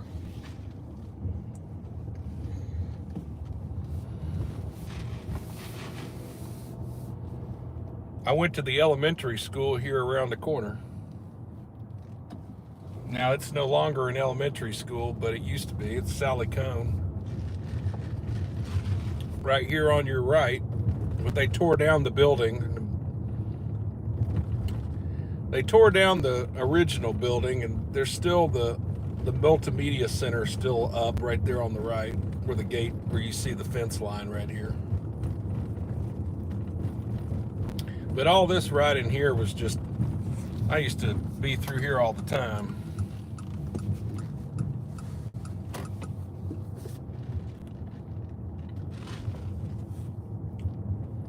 And the old fairgrounds over here. Fairgrounds were always locked up, but sometimes the gate, you could sneak in the gate. So sometimes I could sneak in with my bike, ride my bike in the fairgrounds over here when you weren't really supposed to.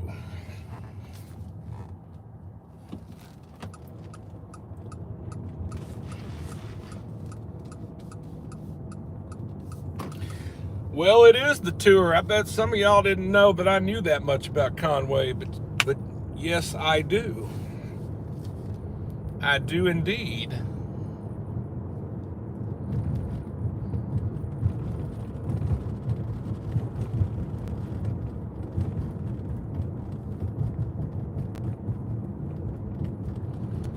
Oh yeah, so this is South German Lane. I forgot it was South.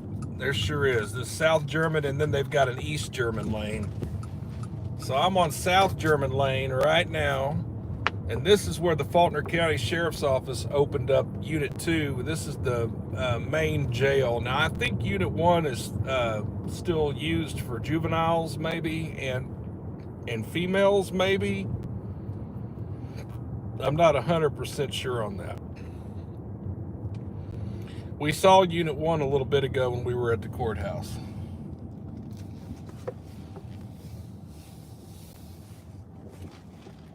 This right here is called the Faulkner County Justice Building.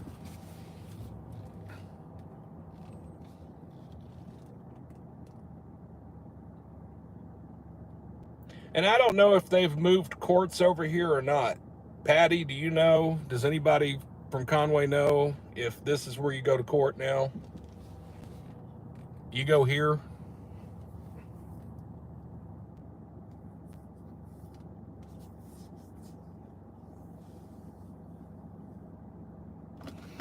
Do I miss Conway? Hey, Mary Jane, by the way, I didn't see you in here until just now. Do I miss Conway? You know, I'm an adult now. And as an adult, I have an appreciation for Conway, but as a kid, I hated living here. So, I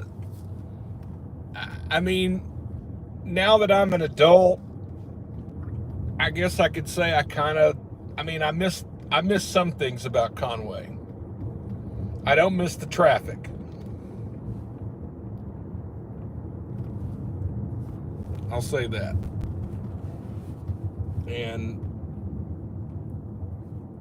some of the childhood experiences here weren't all that great for me, so I don't miss the bullying and the cliquish attitudes that some of my classmates had back in the day. And some of them didn't face any consequences for their bad behavior. I don't miss that. But it did inevitably shape me into the man that I am today. So I can't even say that it was all that bad, even though it was bad. So I don't miss that.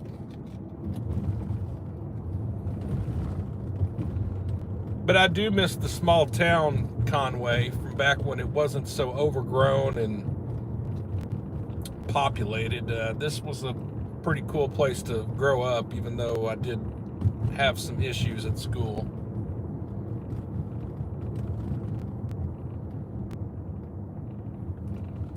You know, I mean, who didn't? Who didn't have issues when they were in school? I mean, I don't know anybody that didn't.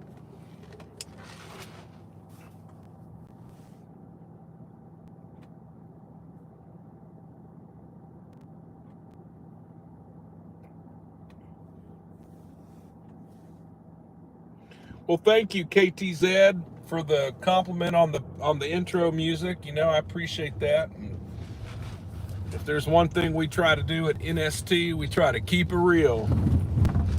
Always. I don't know any other way. So, and part of that is also keeping the intro music true to the channel, you know. So I appreciate your compliment there. Thank you. Okay, I'm going to take you guys to another part of town real quick. We're going to run over here to Skyline Drive.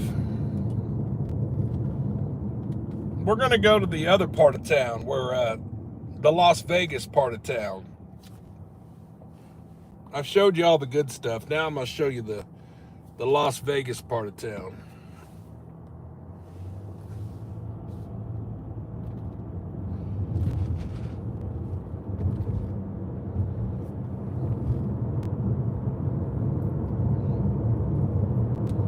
Oh, you know what?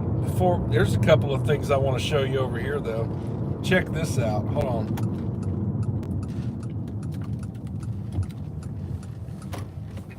That used to be Food for Less. I used to shop here as a kid. Hey, we see you. Hey. Check out this old school Arby's sign from forever ago. That Arby's sign was there when I lived here. And the Arby's that's here now is the new building. I remember the old building that was next door. Adam 12, what about 1024? Ooh, Adam 12. That's Sergeant, Highway 64 East in Skunk Hollow, Tennessee, Boy, Nora, Queen, 0041. B&Q 0041 on a red Dodge Dakota. 64 in Skunk Hollow. Patty, help me. Where is Skunk Hollow? 64 is Faulkner County. Where's Skunk Hollow Road? Is that halfway between here and Bologna?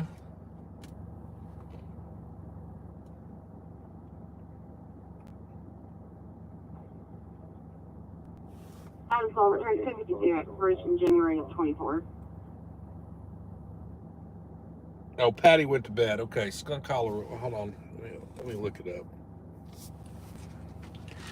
Adam 12, I just featured him. He had a pursuit not that long ago. That's a sergeant. That's Troop A sergeant. He's making a traffic stop up here in Conway. Skunk Hollow Road and 64. This laptop I've got here is about dead. I got to get my other laptop back.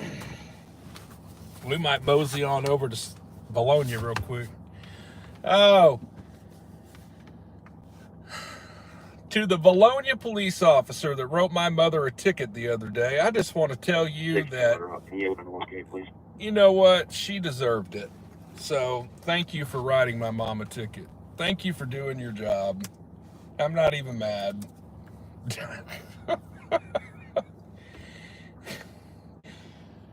You know what you don't do? You don't speed through a city. not in Arkansas. So yes, my mother got a ticket the other day. My mom got a ticket the other day in Bologna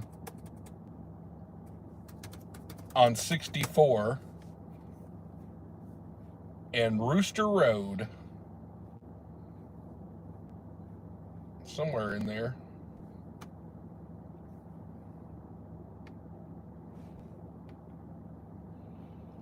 Sergeant Lofton, thank you. Yes. I don't know why my mind wasn't working. Yes, that is Sergeant Lofton. I did a motorist assist with him not too long ago where he changed a tire. He was a Feel Good Sunday. Skunk Hollow is on 286. Okay, so that's good to know. I'm looking it up now. Actually, I'm switching laptops. This one's about dead. Just a second. I've got two laptops and one's got a full charge. Let me pull it up here. Let me get y'all back on here right quick. We might go mosey on that direction to see if they're going to start making traffic stops.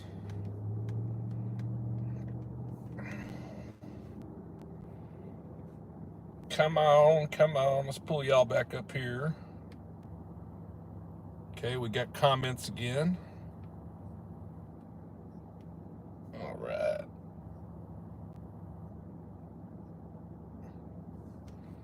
Mary Beth, I'm glad you came in and hung out. You have a good night. Go take care of your grandkid for sure. All right, now let's do maps, google.com. I thought Skunk Hollow's off 286, but I think if I pull up this map, I know the area pretty well down here. Bologna, Arkansas. Is that Skunk Hollow 36? That's Sotillo. Rooster Road. You said it's off 286. 286 is way down there, isn't it?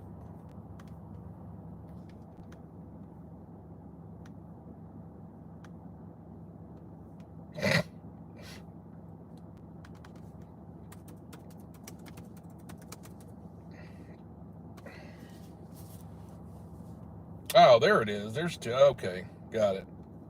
10-4. Oh, well, now he's not that far away, is he? 64 and 280. Wait, 60. Okay, well, we're heading over that way. Come on. That's about where I saw the other trooper. That's where East German Lane is and stuff like that. Let's head over there. Come on, let's go. We ain't got nothing else to do. Let's go. Conway PD right there. I'm kind of surprised I hadn't gotten pulled over yet.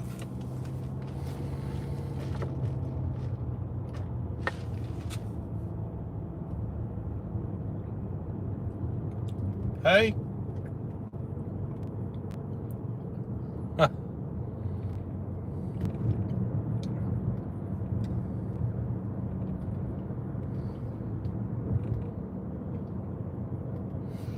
don't know why I closed the laptop. Let me bring that back up real quick.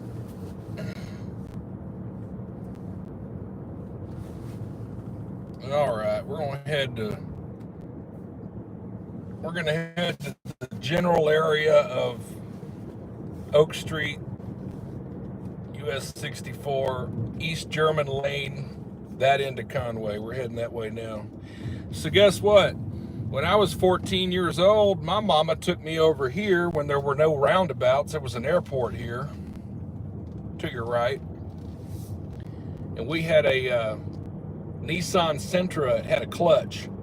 And my very first vehicle to learn how to drive, I learned on these roads right over here to your right. This is where I learned to drive. And I learned on a clutch. So to this day, I can still drive a standard. Even though they don't make them anymore, hardly. Right over here. All of this to your right.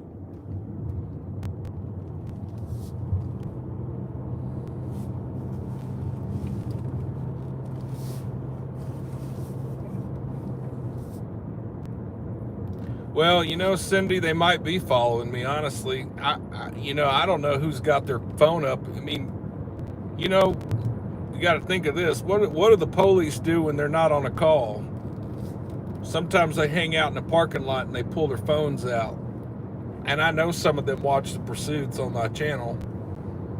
So there has to be, in my mind, at least one Conway officer right now that knows we're doing a live stream. Just, it's probability. That has to be known. Somebody knows. So this is the shopping district off the second exit, as I call it. So you got everything over here. The Best Buy, Dick's, Staples, PetSmart, Target, TJ Maxx, Belk, and many others.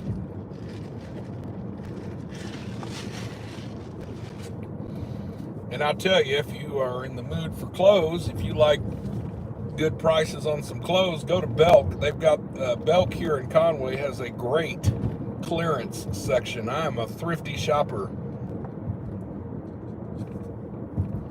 They have a wonderful clearance section here at this particular Belk in Conway. Get some good deals here, for sure, for sure. Never pay full price. Come on now, don't pay full price. Not when they're just practically giving it away.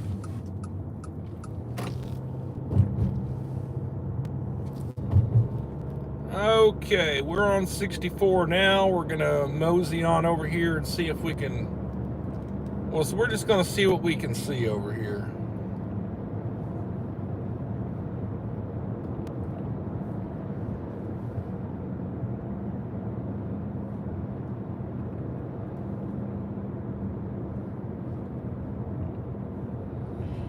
Just curious, how do you get the footage for the pursuits, etc.? I request them. That's as much as I'm going to get. That's as much detail as I'm going to go into that. I request them.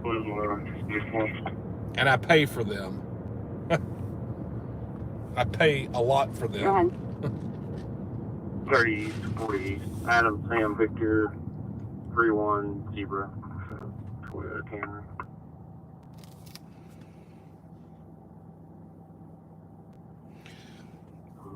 Expiration September 24th. But it's more than that, though. There's a method to my madness. Trust me on that. Sometimes it's viewers that send me anonymous tips to tell me about incidents that occur in the state of Arkansas. Sometimes I get tips from my cop friends, and they let me know about nice incidents that occur that I wasn't made aware of. Sometimes I am just fortunate enough to be listening to my scanner and I hear something pop off and I know that that's going to be a decent call, so I make sure I go ahead and request it. And there's other methods that I use as well, which again I'm not going to discuss, but you know, it takes all of it. It's not just one way to find out how to get the videos. There's a lot of different, I have a lot of different avenues, let's just say it that way. That would be fair. Okay, so we will be coming up on East German Lane in a minute.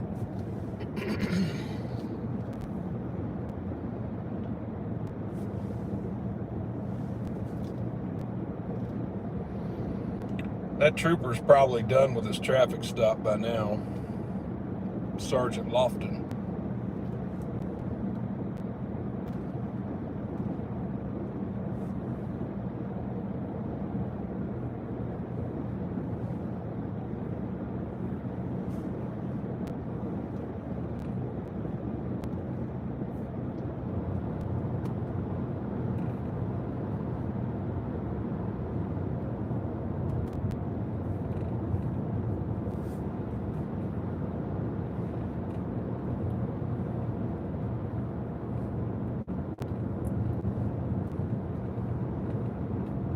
All 1050.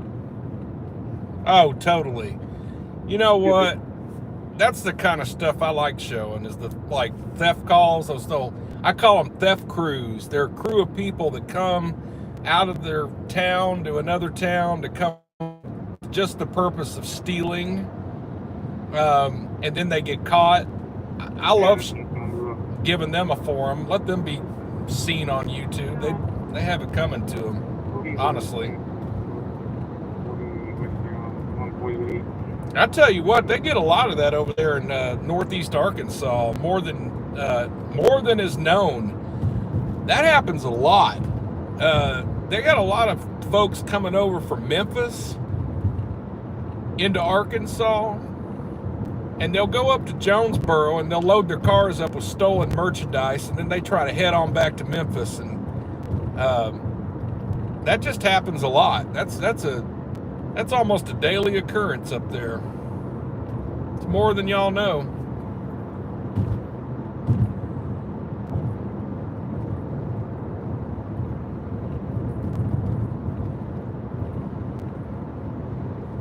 Well, I'm not sure where I'm at.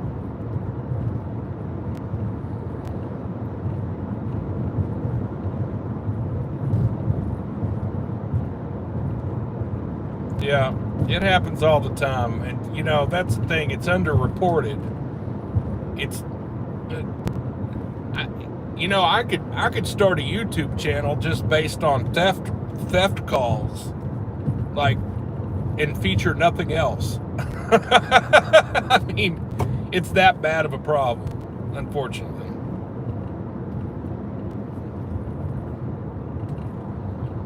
I just passed Lower Ridge Road and 64. I really don't know how much. I think I may have gone a little too far. I didn't see a trooper out here.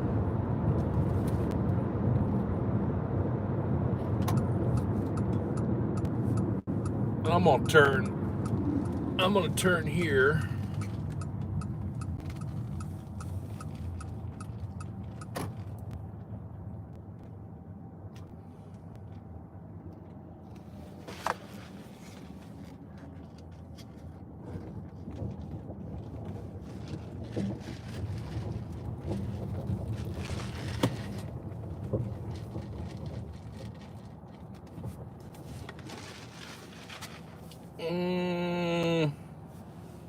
Let me see where I'm at. I think I may have gone too far. Yeah, I went, okay, well, we didn't go too far, but I went past it. I went past Skunk Hollow, so that trooper must have gotten 98. 98 is finished. So if you're wondering why I keep saying that, that's their term for finished last assignment, 1098. I thought I saw an unmarked Charger out here a minute ago. We're gonna see. We'll go back this way.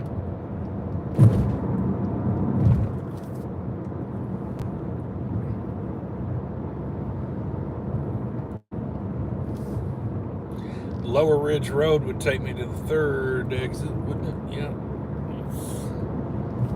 Let's make sure we're not going too fast.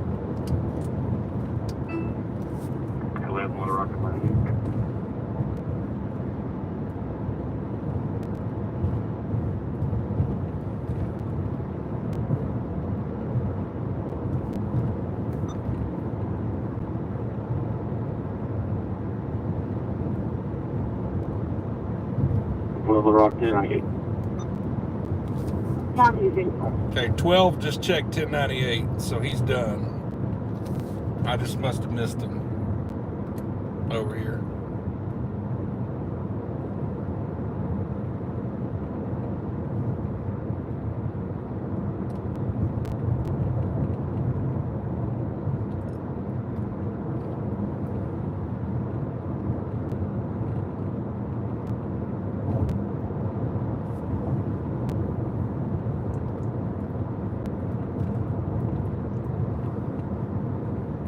I'm looking around out here because this is, I could see where a trooper could hide pretty well up through here.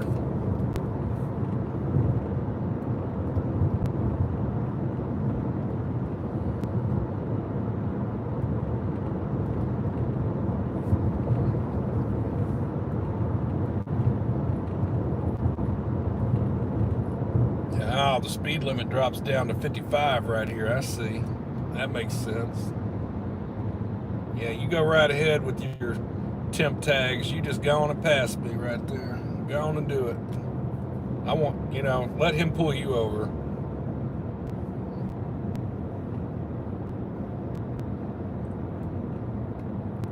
Skunk Hollow Road. Where is that? I gotta be coming up on it.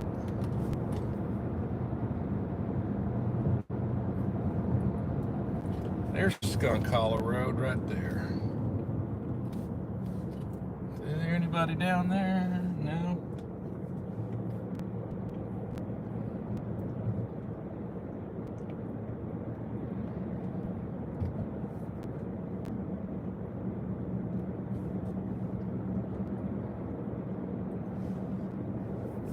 Well, I don't see any troopers lurking in the dark over here. Sometimes they do. I don't see any.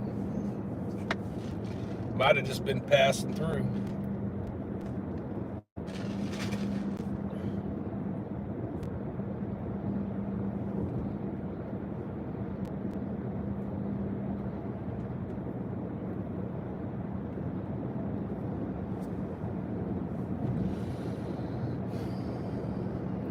We're going to keep listening and see if there's anything else that happens.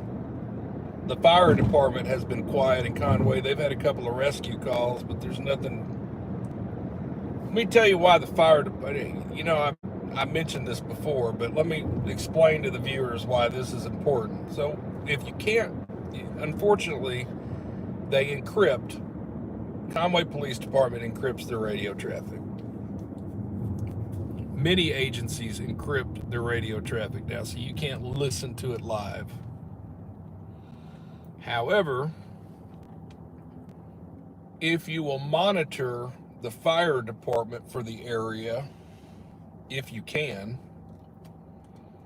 they're going to put out rescue calls for the hot stuff. So if somebody gets shot, stabbed, burned, drug overdose, any of that kind of stuff where it would result in police having to respond as well, you'll hear the call go out for the fire department. Now, I'm not saying that you need to go get in your car and go chase this kind of stuff, but at the same time, if you're wanting to know where that kind of stuff is, just monitor the fire department. They'll tell you where the hot stuff is, because they're going to send the fire department to go. They go on rescue calls. They're they're not paramedics, they're EMTs. They don't just put out fires. Usually they're the first ones on scene even before the ambulance makes it.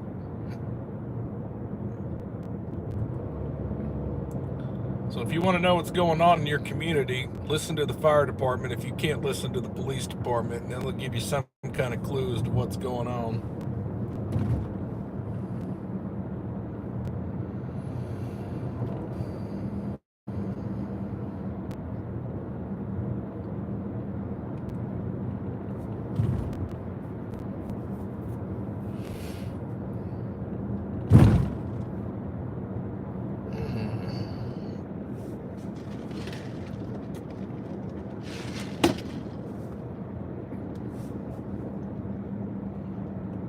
The old bowling alley.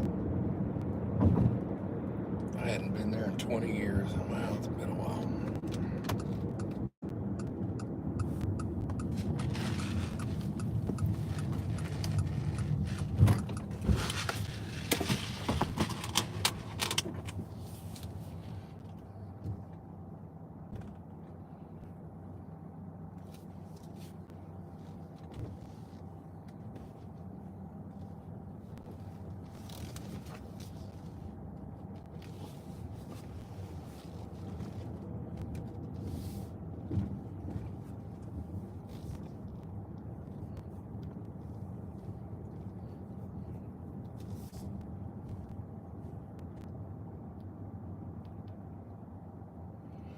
No, it could get boring. It does get boring. I totally agree.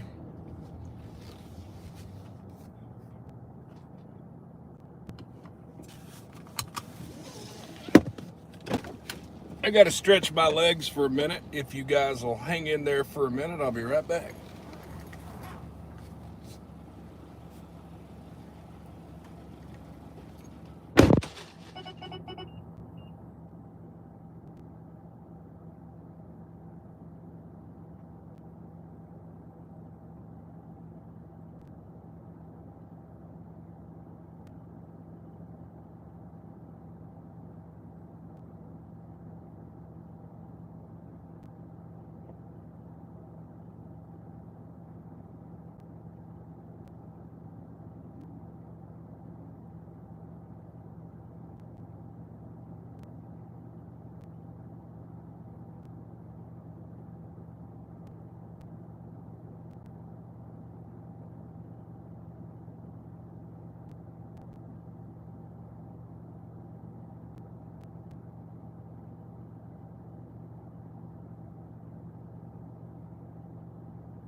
Well, thank you, Lisa and Linda. If you're still here, you have a good night. Thank you for tuning in.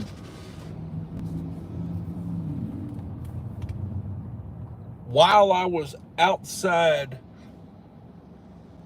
stretching my legs, I couldn't help but notice the sounds of revving engines and car honking going on to my west. So I've rolled the windows down and I'm slow rolling to see if maybe I can catch some of this ridiculousness on camera. I think they might have been over here at the school or something, because it was like real close. Do we see anything over here? I'm not trying to get pulled over by the police for loitering in a school zone. Let me listen. I'm hearing some hollering now.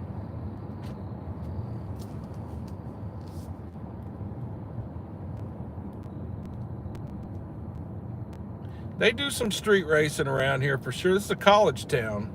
They got all their Chargers and souped up pickup trucks, and they be doing that dumb stuff, you know.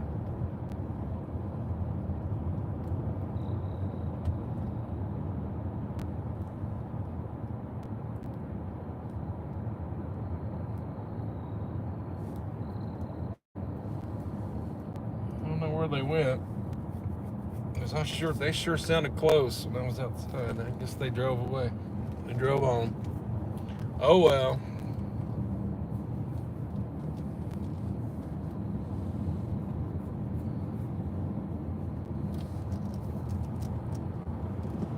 I think they might have been over here.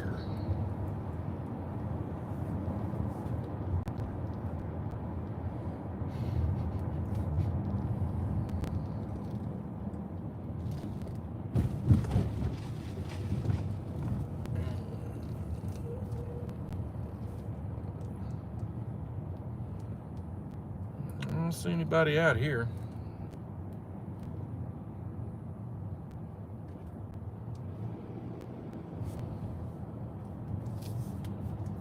Well, I never was on the street. I've told you guys this. I never was the police, but I've done, honest to goodness, I've probably done over 30 ride-alongs in my whole life with multiple officers, multiple agencies. I mean, that's being conservative, actually. Somewhere between 30 and 50 would be about accurate. Where I've ridden for an 8, 10, or 12-hour shift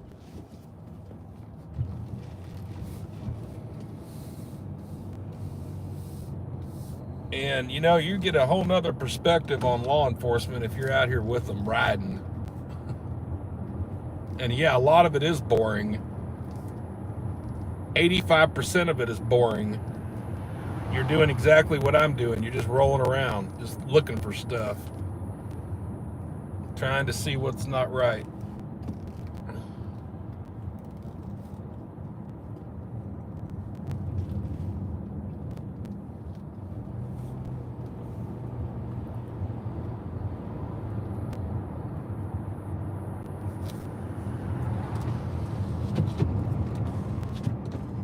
You know, I featured Officer Farnham with the Little Rock Police Department on several videos. He is one of the officers that I have actually ridden with multiple times. Hey, Philip, I'm with no law enforcement agency. I'm NST.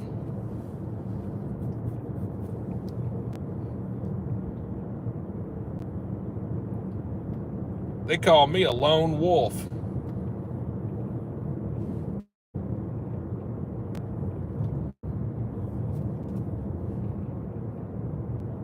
Have I ever shot someone? No. Have I ever been shot at? Yes. Again, not in a law enforcement capacity.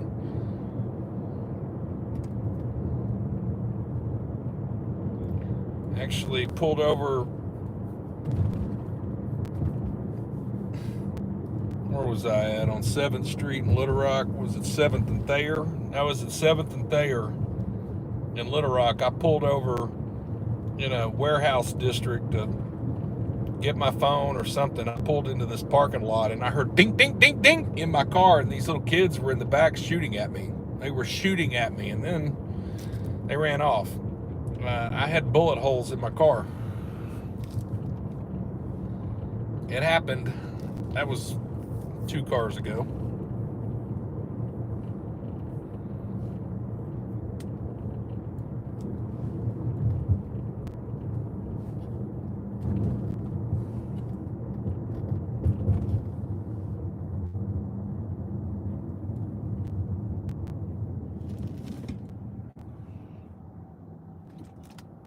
Oh, that's rad.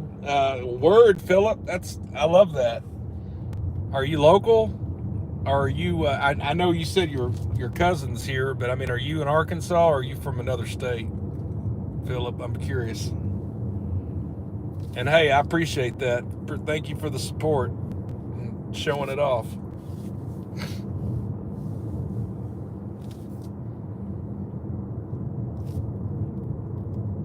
Oh, word, okay. Well, you know what? That's cool. Cool. Excellent. Hey, wasn't that a heck of a pursuit that, oh,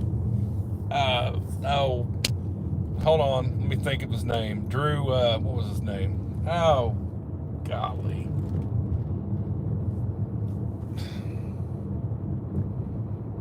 Yeah, what was his call sign? 4 Lincoln 51, but I can't remember his last name. Drew. What's his name? 4 Lincoln 51, the Benton officer that got in a long, Dusty. I said Drew. Dusty. He got in a long pursuit to Little Rock. Wasn't that wild? That was such a wild pursuit. My first attempt at doing Benton stuff. Might have to do more of that.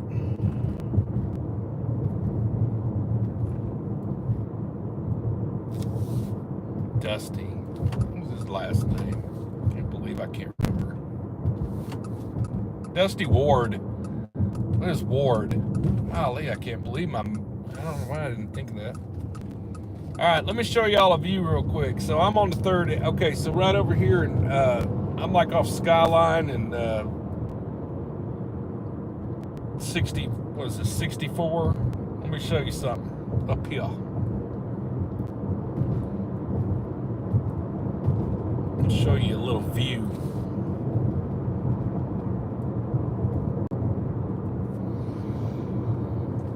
Now this little end of town is the older end of town, and this is also kind of like the Hotel Row part of town. And you got some nice hotels, and then you got the hotels that have been here forever. And, you know, unfortunately, there's drug use, and there are,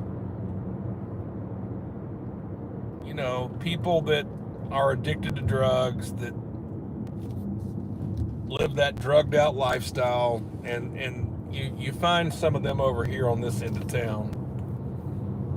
However, where I'm going to take you is right on up here.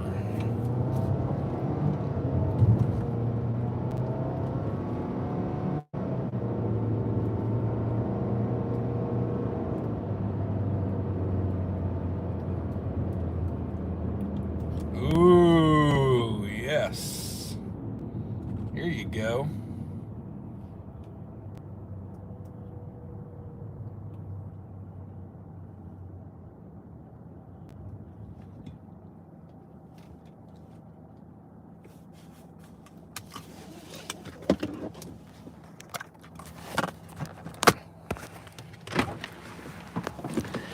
This is a little bit of a sleepy road. I think I can get away with showing you this real quick.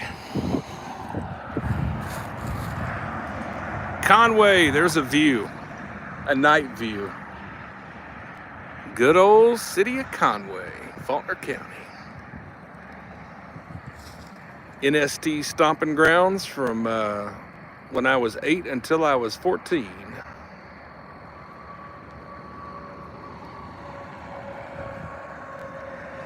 Got Interstate 40 below me. Goes from California to North Carolina, cuts all the way through Arkansas. We got a big old American flag over here, because they're all about their big American flag. Bigger is better, right? Way off in the distance, which I don't know if I can film this from here. Let me see. See the radio towers? Barely. The red radio towers. That's Chenal Mountain. So if you were on a live, the last time I did a live in Little Rock, I took you on top of Chenal Mountain. That's Chenal Mountain. Way off in the distance, but you can see it. All those red radio towers. So anyway, there you go. There you have it.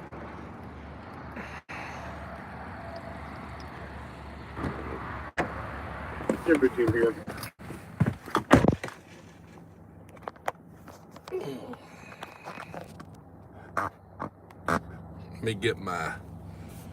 Let me get this set back up real quick. There. How does that look on the laptop? Let me scoot that down just a hair. There.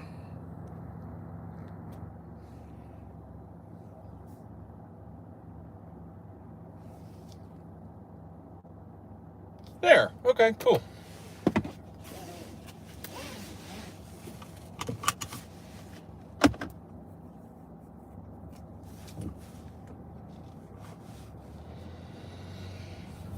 So this road that I'm on is called Grand View Heights, and it's the ridge line up here that gives you the wonderful view of the city of Conway, as you just saw.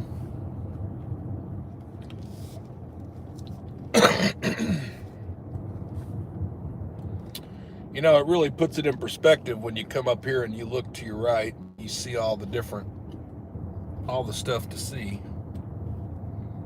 There's a lot to see. Get good view up here.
I think this puts me out on Skyline Drive up here. I'm almost sure. I don't remember. Ooh, that's a cool view. Wish I could show you that.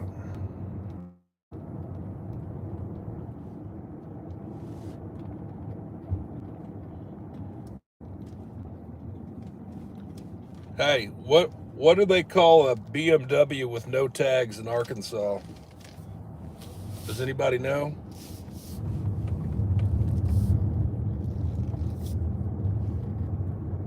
The answer is stolen. Ah!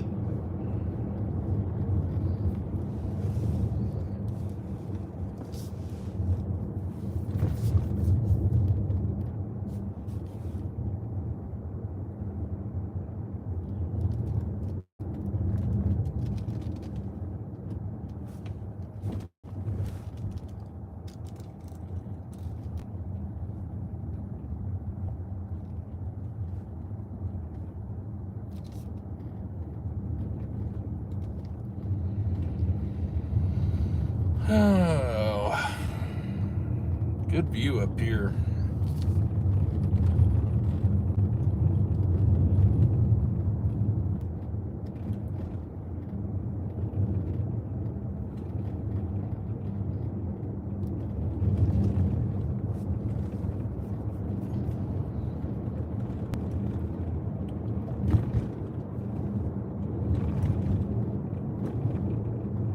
Okay, so what you're looking at to your right, where the traffic's at, that's US 65. In Conway, it's called Skyline Road, but that's US 65, and it's a multi-state highway for sure. It goes through multiple states. And if I were to turn left here instead of right, that would take me to Clinton, Mountain View. I'm sorry, not Mountain View. It would take me to Clinton, Marshall, and eventually Harrison. And if you're driving this route, it's pretty country when you get, well, Conway up. The whole drive from Conway up is really nice, all the way up to Harrison. If you're going to come to Arkansas and rent a car or just do a road trip, consider taking 65 all the way up to North Arkansas.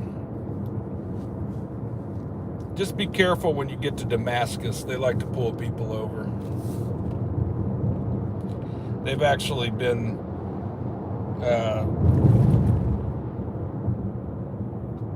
found to be violating the law and making too many traffic stops for money, revenue generating or whatever. Damascus. I'm sure they don't like me talking crap about them, but I mean, they're the ones that did it, right? So, yeah. It's not me. Y'all did it. So make sure you go 5 under when you go through there.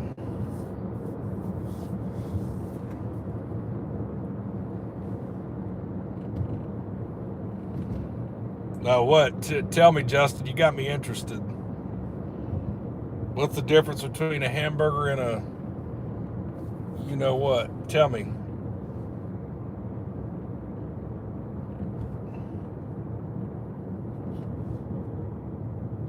Oh man! Wow. It's NST Midnight Edition.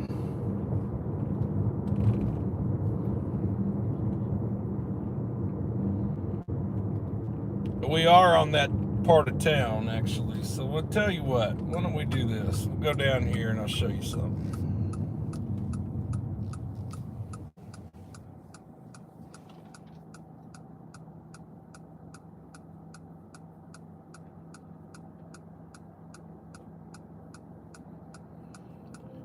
Well, it is supposed to be family friendly. To a certain degree, I agree. I mean, this is rated R. It's not really rated XXX. It's rated R. You need to be an adult to be in this room. You know, I try to keep it friendly enough for you to let your kids watch the videos and stuff if you choose to do that. Maybe not so much on the live, because we do talk about some things on here. Come on, go.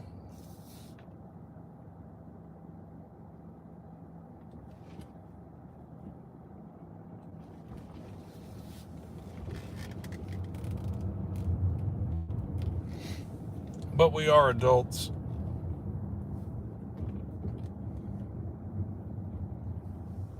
Okay, so you got a puff, smoke, and vape shop right here. That's your first clue of what kind of neighborhood you're in.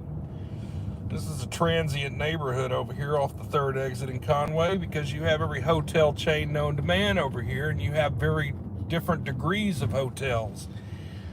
Now, I am staying in a hotel in this stretch. I'm not going to tell you which one, but, you know, I am over here right now. And, you know, I've been staying in a lot of hotels lately because of my job doing this. And I can tell you some are better than others. First one we have here is Super 8. They are a no on my list. The second one is Hampton Inn. They are a yes, because they offer free breakfast and they usually have a free waffle maker, and it's good. And they're usually clean because they're Hilton. They're the lower end of Hilton. So I have to say, you know, Hampton Inn gets my vote. Next, we have Comfort Inn and Suites. I've stayed in a Comfort Inn. Circumstantial. Some are better than others. I've stayed in them where they were crap. I've stayed in them where they were okay. I don't know about this one in particular.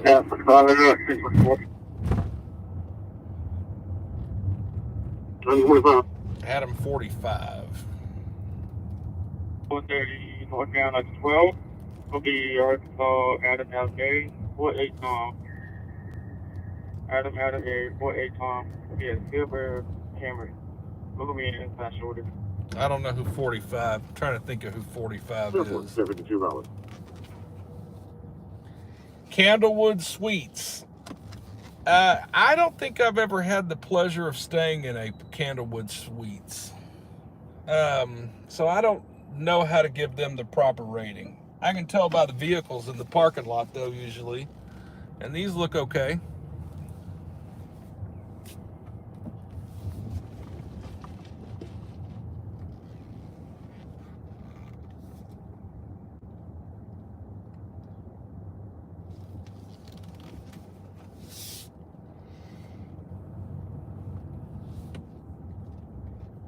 You know, when you see a lot of people in work trucks and whatnot, that's a good sign, because the companies are paying for them to be there, and the workers, a lot of these are fiber optic cable installers that are putting in the internet lines. I've been noticing lately the Right Fiber company and some other companies are doing that. But when you have a lot of employees that stay at a hotel, they're cool. They're just going to go in there and go to bed, and they're not who you have to worry about. So we have a Holiday Inn Express, and it's got porches, which is nice. That's a nice amenity. Then we have La Quinta Inn. La Quinta Inn by Wyndham. Well, La Quinta Inn is like Comfort Inn. It's hit and miss. Sometimes they're good, sometimes they're horrible.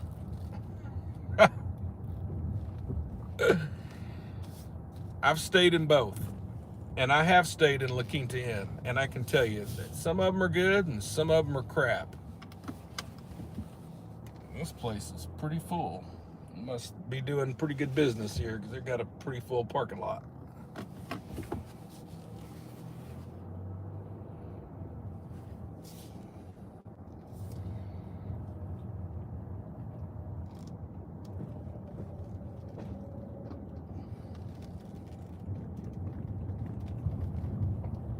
Justin, how do you know I'm not staying at the nice hotel?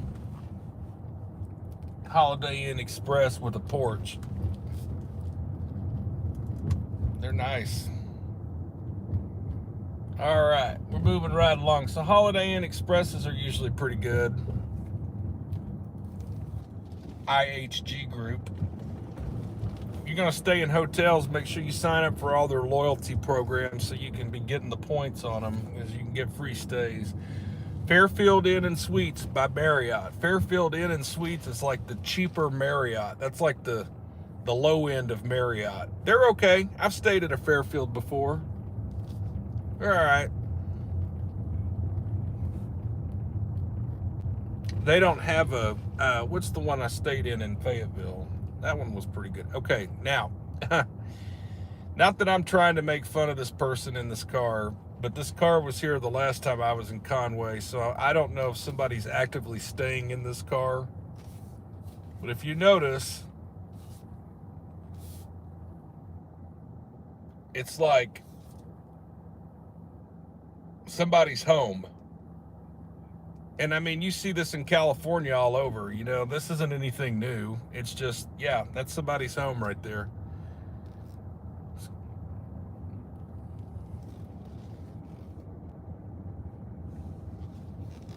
Adam 12, Little Rock, 1024. Adam 12, Little Rock, 1024. Where? 12, 630 East, taking the 2B, trying to catch the car. Can't see, it's a black SUV. We got a Colorado, David Ocean Victor, Henry 14, DOVH 14. We're stopped here at Bishop Street. That guy's got a bunch of gunshots on the side. It's got Florida tags. It's got gunshots in the door. Busted out driver's side window.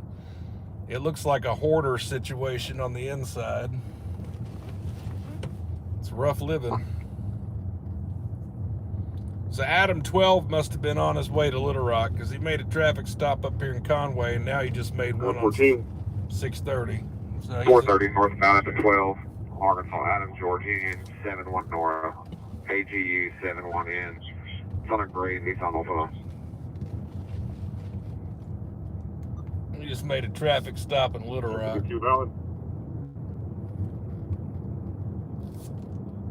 And remember, if you're wondering about state police, you know, we're in Troop A. Faulkner County is Troop A. 1031 PM. Adam 12, Little Rock.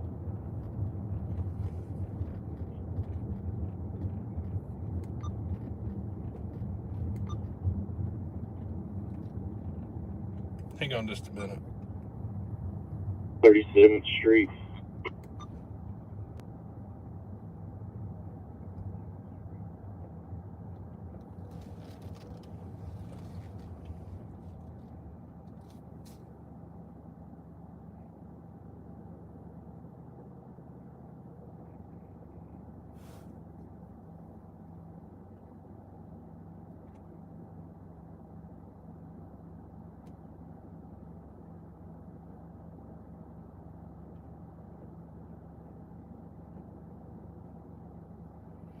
No, I'm not making fun of the person in the car.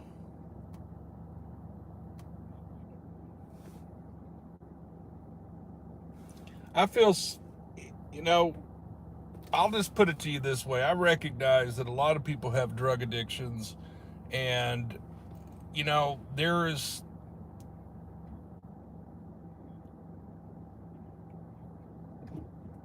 are a lot of people out here that think they just need to go get a job.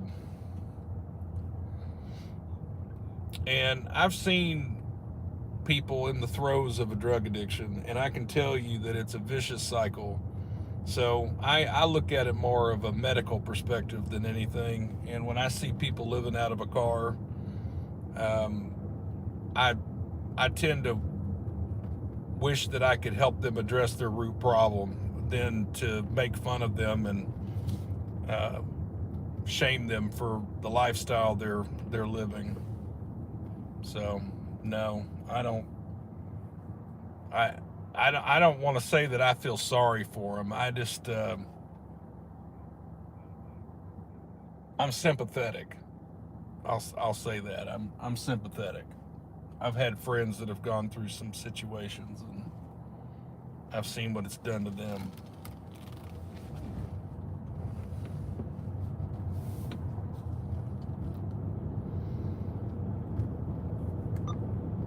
Well, I thought we might have had a little something going on there in Little Rock, but they didn't pan out. I guess not.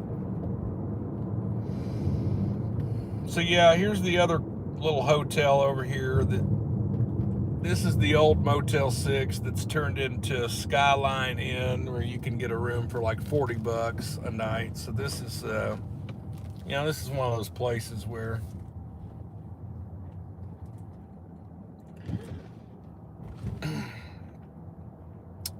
this is just one of those places, unfortunately, that can attract the wrong crowd, sometimes.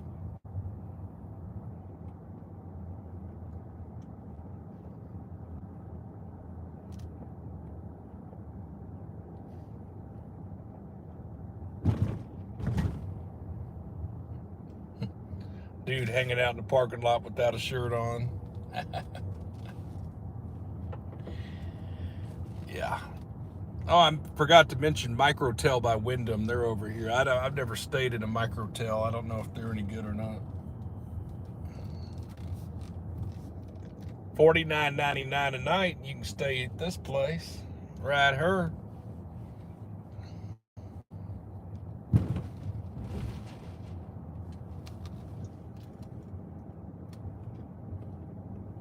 If you're out here trying to survive, you're out here trying to do what you can. I'm not trying to make fun of the place you stay, It's tough times for a lot of people right now, for sure.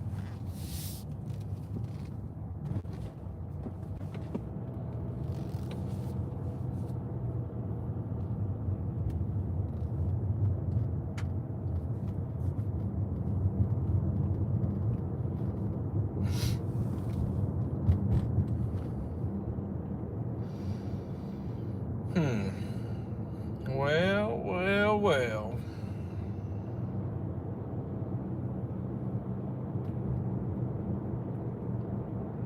Besides going to the fancy part of town where all the residential houses are, I pretty much showed you most of Conway. There's not too much going on the scanner.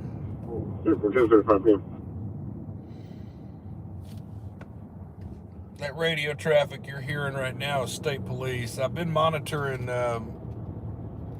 Faulkner County and Conway Fire, but they're just not putting out any calls. So I can't make them put out calls. There's nothing to listen to.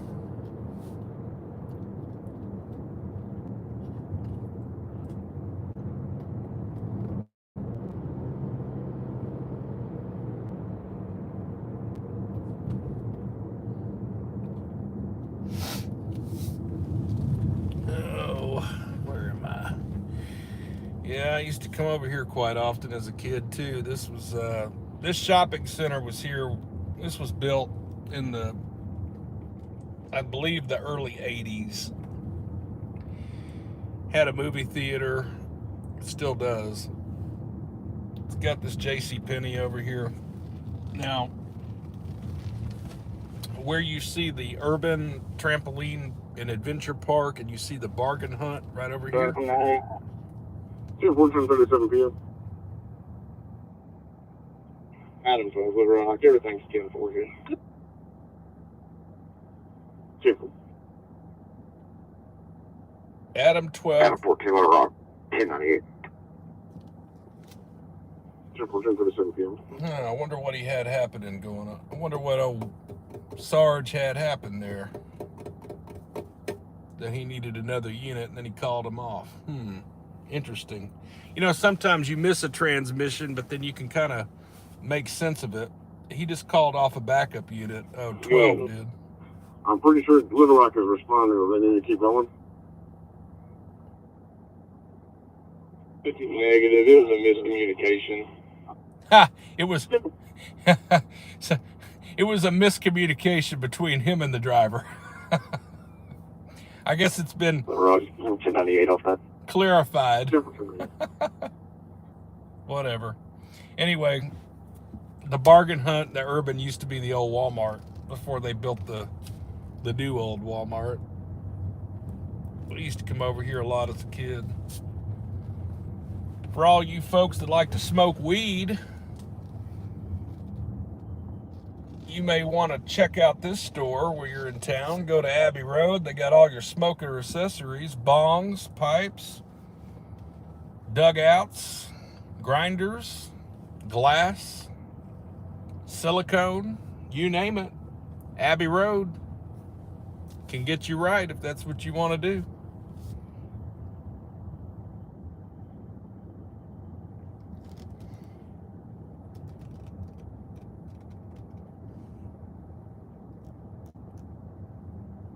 Absolutely, and I say that to be funny about Abbey Road just then, but I mean, you know, to each their own. I'm not going to tell you what you're a grown adult. You can do whatever you want to do. As far as Jasper's concerned, his lyrics were 100% from the soul, and his message resonates with me too because it came from a real place. I know how real it was because he performed it in front of me on my back porch. I know how real that was. So, and he performed other songs. It wasn't just that. Got a homeless person sleeping right over here on the porch.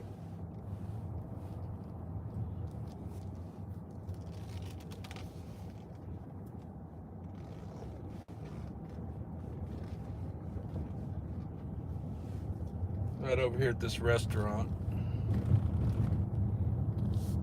So you come over here to the third exit in Conway. This is where you're gonna find your panhandlers, but you're gonna find the homeless over here more than anywhere else, as evidenced just then.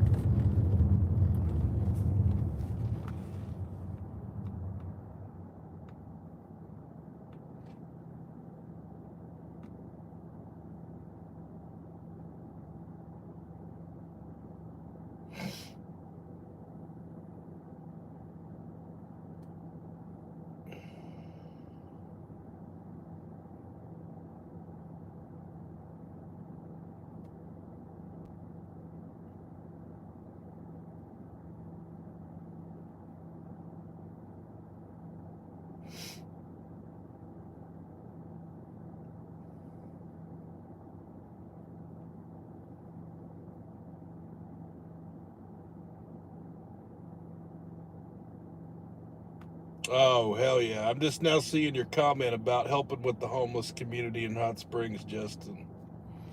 And that's good because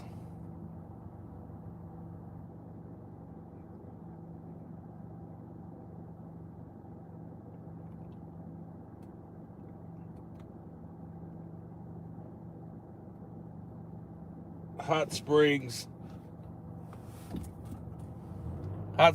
has a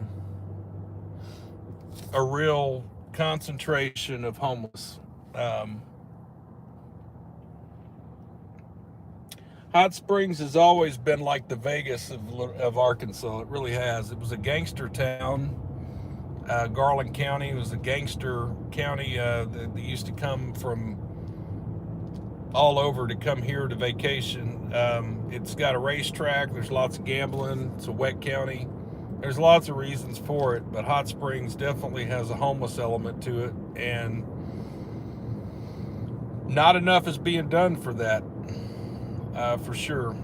And every time I come down there, I see it. I've done a live in Hot Springs before, and I'll likely do another one. So I actually gave out some gift cards. Not that that matters. I'm not trying to say that because I gave out gift cards, but I did. This was around Christmas time. I had some Burger King and Wendy's gift cards, and I actually gave some out in Hot Springs as part of my live stream that night. And it's just unfortunate. It's a vicious cycle down there in Hot Springs. You got folks that there's ample opportunities to score dope, in Hot Springs, compounded by the fact that you have easy access to gambling.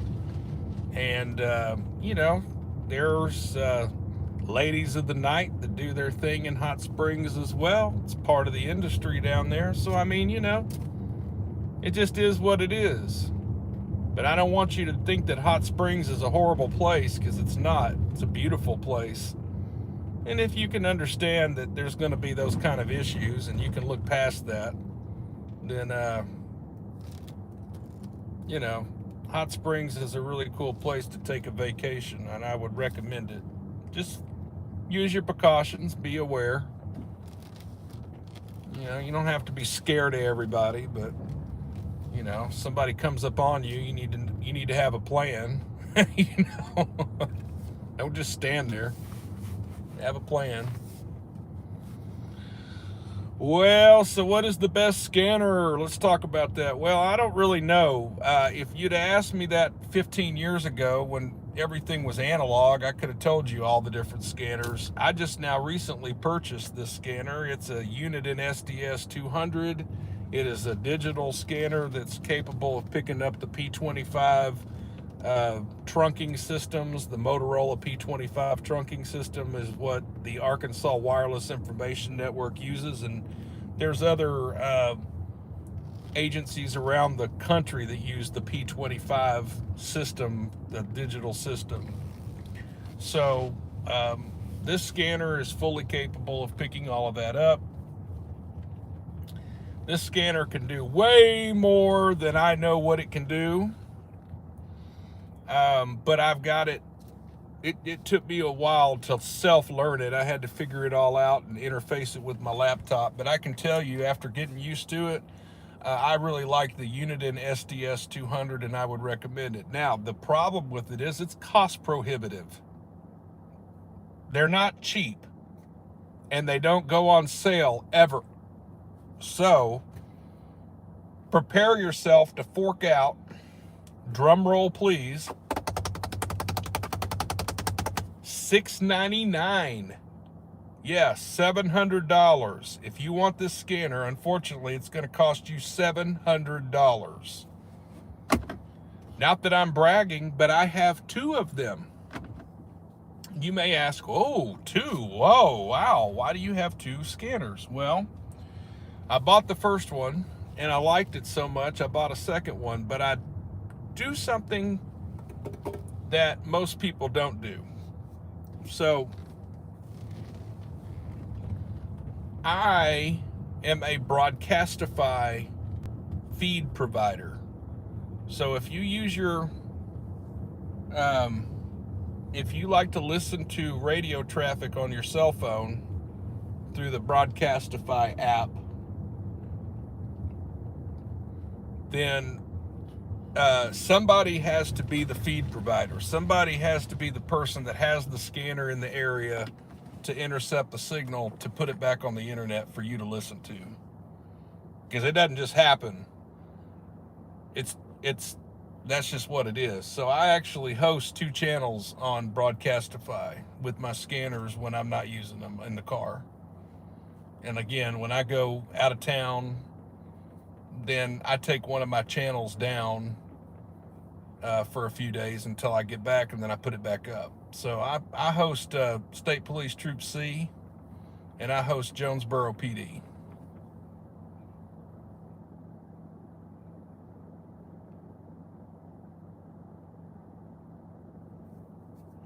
So, if you listen to State Police Troop C up in the northeast corner of the state, Craighead, Greene, Clay, Poinsett, or Mississippi County, or if you like listening to Jonesboro Police Department, you can go ahead and thank me for providing that those scanners that intercept those signals and rebroadcast them on the internet for your listening pleasure. Yes. But I'm glad to do it. I like doing it.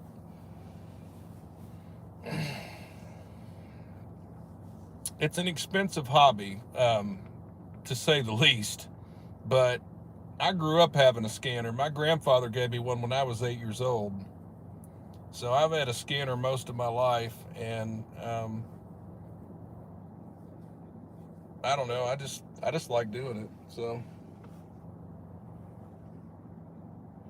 Oh yeah, Big Nick, for sure. I don't know the other people that do it. Let me clarify. I don't keep, just because I have two of them doesn't mean I don't keep up with others that are doing it.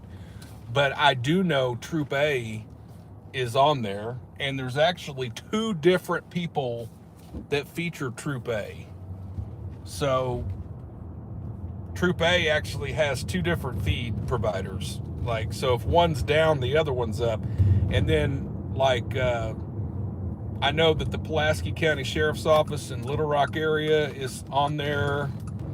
And if you'll go to, I'm not paid by Broadcastify to do any of this, so they're not my sponsor. I want to make that clear that this is not me recommending them as a paid sponsor or anything. That's just not how it is. But I would recommend, if you want to listen to the live radio traffic, go to Broadcastify on your phone, download the Broadcastify app. Hang on, it's called it used to be Radio Reference, now it's Broadcastify. Go download the Broadcastify app and get you in a little account set up, and then you can listen to feeds in all these different counties. They'll let you click the area you want to listen to, and you can narrow it down by county. I don't know if Hot Springs, Troop K, like speaking of, Justin, I don't know if you can listen. I don't know what they've got down in Garland County. I don't know that anybody has Troop K on there. I think I looked and I didn't find it. So, it just depends on whoever's got a scanner and whoever's willing to live stream it to the internet. And then the other variable to that also is the radio traffic encrypted? Because I see somebody talking about LRPD. Well, Little Rock Police Department, you can't listen to their radio, period. They've encrypted it. So even if you had a scanner, the only way that you could intercept their signal, you have to have a special code to deactivate the encryption. And unless you're at the Motorola radio shop on a lucky day and you overhear the code, or you can get the IT guy at Little Rock PD to tell it to you, you're not going to be able to do that. So it's just silly. So there's some radio signals that, even though you could intercept them and rebroadcast them, there's no way to do it. And Little Rock PD is a good example. And like right now, I'm in Conway. Conway PD is a good example. I can't pick them up. I can tell my scanner to try to listen to it, but then nothing happens. So, and then, I don't know about, ASP. I don't know why they don't encrypt. And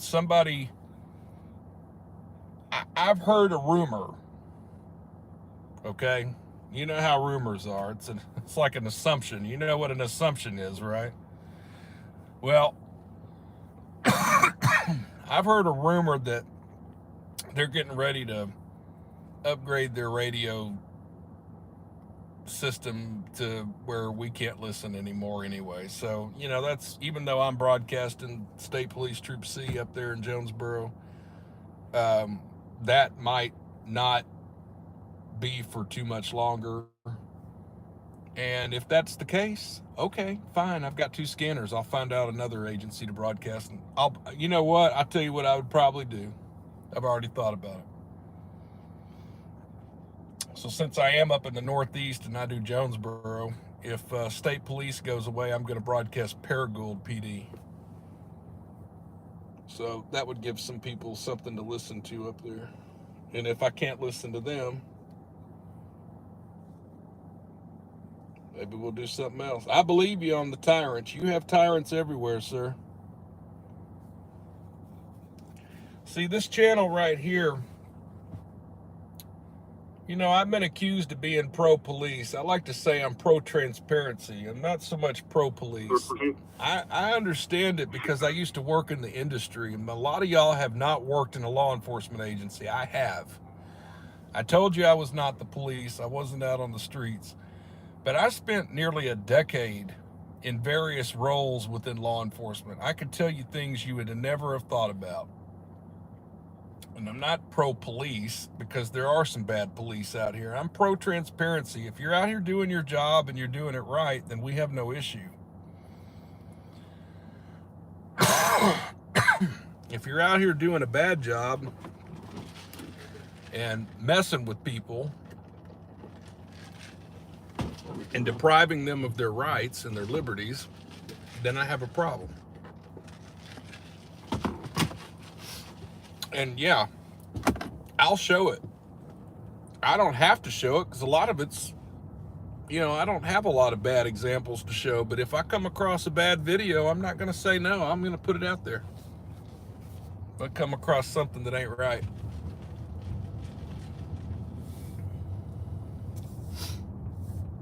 Well, that's just how it should be.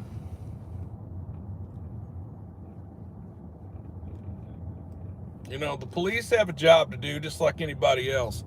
You know, let me put it to you this way. I look at it like this. Police departments, a lot of times, they're customer service agents, okay?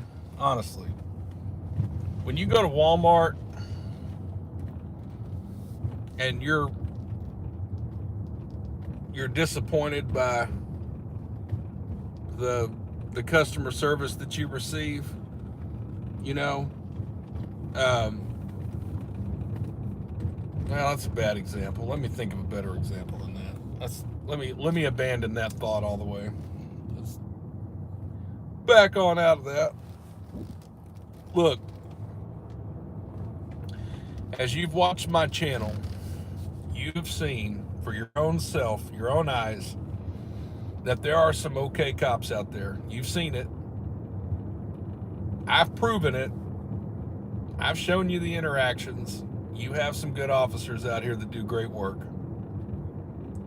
And I don't want to take anything away from those officers or troopers or whoever, deputies. But I'm well aware that there are some out here that get off on, well, let's just use a real word here. So sorry, I'm probably going to offend somebody when I say this. You do have some people out here that like to fuck with people, and they get off on it. If we're being honest. Yeah, I dropped the F-bomb, but it's true. And, you know, I can understand sometimes how officers, when they first become out of the academy and they get on with their FTO and they learn the ways of the streets, how they at first think that they're really going to help people and help change the world and help, you know, bring justice to society, if you will. But over time, when you've taken one bad call after another, and you've seen how drugs devastate so many different people, and you see chronic homelessness, and you see society's response to all of that, and the lack of resources available to a lot of that, that stuff wears on you. That's human nature. Again, not defending the police. Please understand, I'm just telling you from my perspective. Because I used to be a jailer. I told you, I was a detention deputy. I've seen people with raging drug addictions coming in and out of jail constantly, just throwing their lives away. So I say that because if you do the job for any extended period of time, it does something to you. And, you know, yeah, one can argue, well, you choose to do the job. That's true. That is true. You choose to do the job. You know, at some point you can quit, or you can retire, or you can go away. But, you know, it's really not that easy, because in law enforcement, you know, a lot of times you're doing this job and you're trying to catch a retirement out of this job. You're trying to do your 30 years and make sure you lock in your retirement. So it's not as easy as saying, you can quit. Not if you're trying to make it a career. You're trying to get your 30 and retire and be secure in your life. So, again, not necessarily defending the police. I'm just trying to offer you a little understanding. Think about that for a minute. Now, am I defending at all the bad apples that get on at the police department that were bullies as kids, and then they come out here and they want to bully the public from the jump? No. Do we have those? Absolutely. In every department, including the state police. Yes. I've actually featured, I'm not going to tell you which troop, I'm not going to tell you which trooper. There was a trooper that I featured one time, one video, and he pissed me off so bad I never featured him again, and I still won't. I have nothing really for that trooper at all. Maybe I should feature him more just to bring some exposure to that trooper, and maybe he was just having a bad day. We have to think about all the what if scenarios there, but I didn't like what I saw at all. It made me mad. And I just, I don't know. It's a complex issue, But I can tell you this, though. I will tell you in my heart of hearts, and I can't say this about, I know that certain areas of town, certain areas of the state may have, well, just think of it this way. Some agencies put up with it, some agencies don't put up with it. Now, I'm not going to talk bad about the Hot Springs Police Department because I don't know those guys. I don't know them enough to know whether they're good or they're bad. I take your word for it. They're Justin, but I don't know them, so I don't want to just talk blindly what I don't know. But I can tell you that there are some smaller agencies around Arkansas where,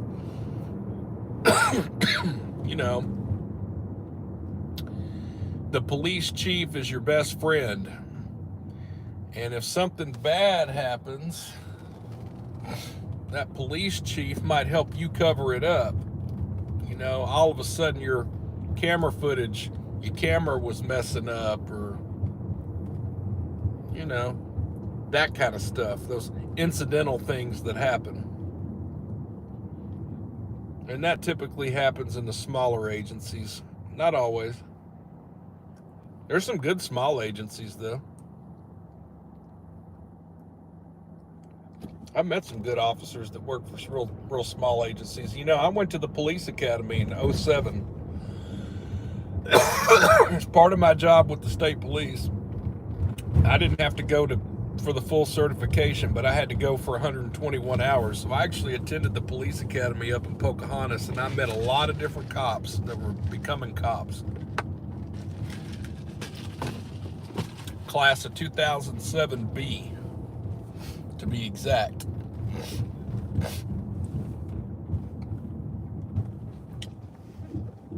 And I learned a lot from them. We had good conversations.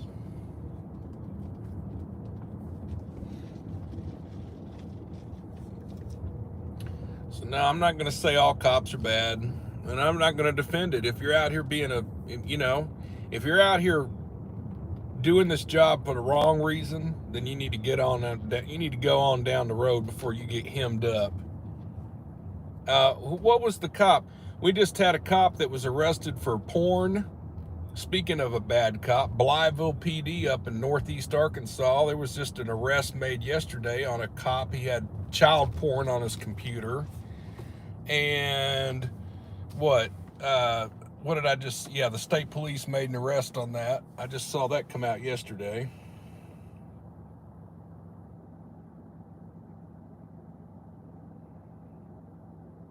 I'm not hip with making blanket statements that all cops are bastards. I don't like that ACAB acronym. I don't get down like that. I don't believe that. I've known too many good police officers out here from multiple agencies that are really doing this for the right reasons. I also have known some that are doing this for a job. They're not doing it because they care. They're doing it because they want a paycheck. They want to do as little as possible, hide behind the building, and dodge taking police calls. They don't want to work. They want to avoid their supervisors at all costs, and they want to fly under the radar. Honestly, that's about half of the Little Rock Police Department, if I'm being honest. Yeah, I said it. Because I don't work for them. You want to know why Little Rock's so bad? It's because half their agency is a bunch of people that just wanted a job. They're not out here. They have no heart as being a cop. They don't care about the community. They don't even live in the community. They commute to the community of Little Rock. They don't live there. They don't know the people there. They can't relate to them. They're not from there. And all they want is the $60,000 a year that the Little Rock Police Department's willing to pay them. They have no interest in doing anything more than is the minimum required. And if you ask any of those cops, they'll tell you that. They'll tell you on the side, they're not trying to work. They're going to get paid $60,000 a year, whether they get in a pursuit, whether they arrest a burglar, or whether they sit behind a store all night long and sleep. They're going to get paid the same amount of money. Okay? A little bit of transparency there for you. If you want to know why Little Rock is so bad, if you want to know why other agencies have recruited all of the good guards out of Little Rock, that's what's happened. North Little Rock, Sherwood, the state police, they cherry pick all the good Little Rock cops. Okay? And what you have left at Little Rock is either one of two things. You either have people that are, unfortunately, they just do it because it's a job. They're just trying to get paid. Or you have people that are stuck at Little Rock that are, that have got 15, 20, 25 years. They need to hit their retirement and they're stuck. They can't get out. So they are good guards, but they're just so beat down because of the crap that goes on over there. They're just trying to survive. And I know some of them too, man. I've had some deep conversations with some good guards at Little Rock, some of Little Rock's finest, and I've had some real talks before about some things. I can tell you. I feel like I'm rambling, but I know what I'm talking about. I'm not just, this isn't me just blowing smoke up your ass tonight, just making you, telling you all this stuff to make it sound like I know what I'm talking about. I know what I'm talking about. I'm telling you. And I hate it. I absolutely, and Benton PD, Bryant PD, they get the leftovers from Little Rock. If you didn't go, if you're a good Little Rock guard and you haven't gone to state police or you hadn't gone over to North Little Rock, you'll probably eventually end up going to Benton or Bryant or Conway for sure. They get all the others. And what you have at Little Rock is a bunch of no experience.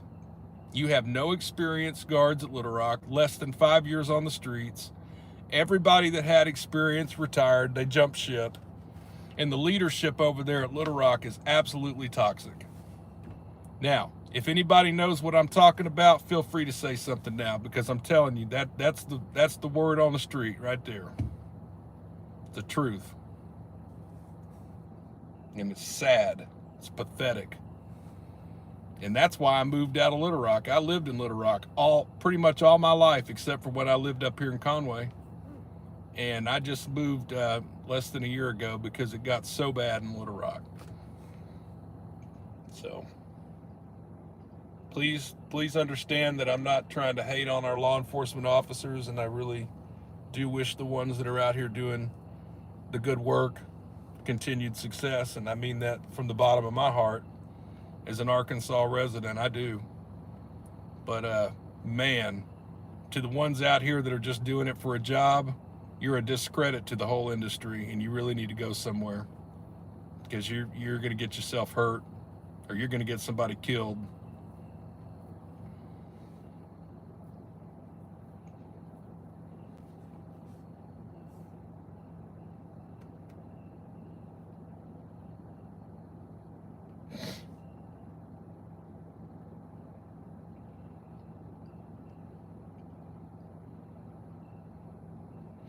Well, you know what? Speaking of, we were talking about just, you talk about Garland. What about the sheriff of Johnson County last year that got arrested for dope? He took dope to Sebastian County to sell to a CI, a confidential informant, ratted him out, and that I don't know his name, but the Johnson County sheriff over there in Clarksville area just now he's I think he got, I don't know if he caught Fed time or what. That just happened like 2 years ago. The Hot Spring County sheriff down in Malvern also got hemmed up just the last few weeks or months. Yep. So there's examples out there for sure. I have a friend that's down in the southern part of the state that tells me about some small police agencies he's having issues with getting FOIA stuff from. Helena, West Helena, police department, Helena, West Helena, bad agency. Fordyce PD puts up a front. Who else down south? It's just, just sad.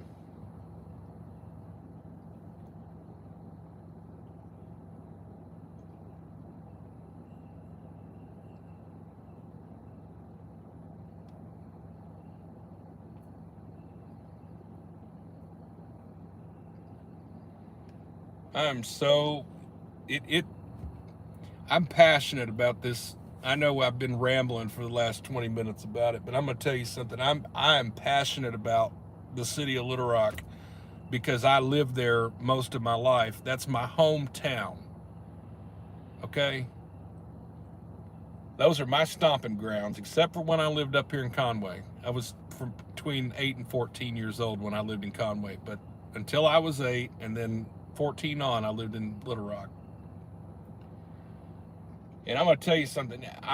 It hurts my heart to even have to sit here and talk to you about how bad things have gotten in Little Rock and how the leadership there just refuses to do a thing about it. They don't care. Just recently, here's a prime example of the callousness. Again, I'm not trying to make this political. Let's be very clear on that. This is not a we can talk about issues and it not be political. Okay, so let's make sure that we're being careful about that, because I don't want to make this a R&D or any of that kind of. We're not going to go there. You can have failed leadership on both sides of the tracks, okay, whether you're R or D. Okay, so let's make that perfectly clear up front. However, a good friend of mine who I've known for years, he's not really a good friend. Let me not categorize it like that. He's a good acquaintance. I've known him and worked alongside of him even for a decade. His name is Aaron Redding. He's with the Van, and the Van is a local nonprofit charity that helps out homelessness in the Little Rock and North Little Rock area. He's done some real good work. He's actually got a warehouse. I've actually helped take collections from collection sites to the main warehouse, coats, all kinds of clothing items, coats especially.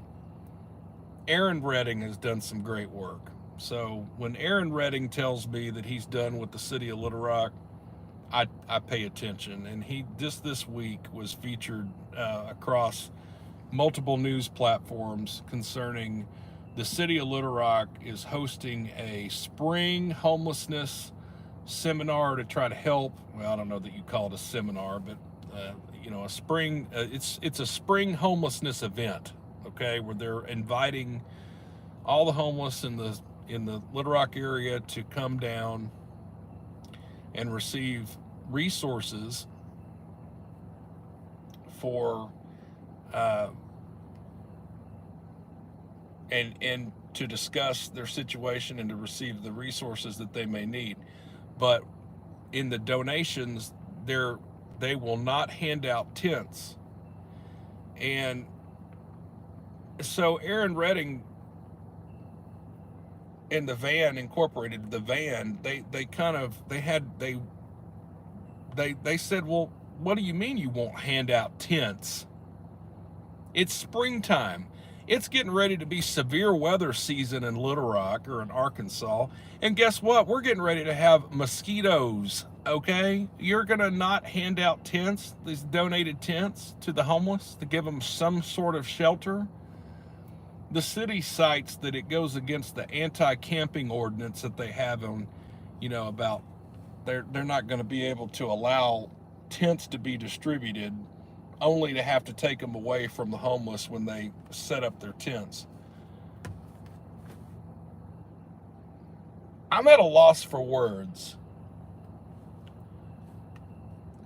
I can understand that tents may be unsightly, but instead of banning them and saying we're not going to do that, why not figure out a place to stage them if the concern is unsightliness of tents popping up all over the city? Okay, compromise. Find an area of town so it can become tent city like they did in LA. Now, I mean, unfortunately, LA's got a Skid Row and it's awful. Hell, Little Rock's already got a Skid Row. It's on Asher Avenue, Roosevelt. Come on now. Let's be real. So, I don't know. When Aaron Redding says he's done with the city of Little Rock because those people down there are playing games and they're not even serious about helping anymore, and I'm completely with him, and my vote is no confidence. I have absolutely no confidence in any of the elected leadership for any of the mayor or the city board of directors for the city of Little Rock. It is my view that none of them are serious about affecting any sort of positive change for the city of Little Rock. Now, they've got a Topgolf. Let's mention that now. That was the pet project of the mayor. They got a Topgolf. But I wonder how many mouths that Topgolf feeds.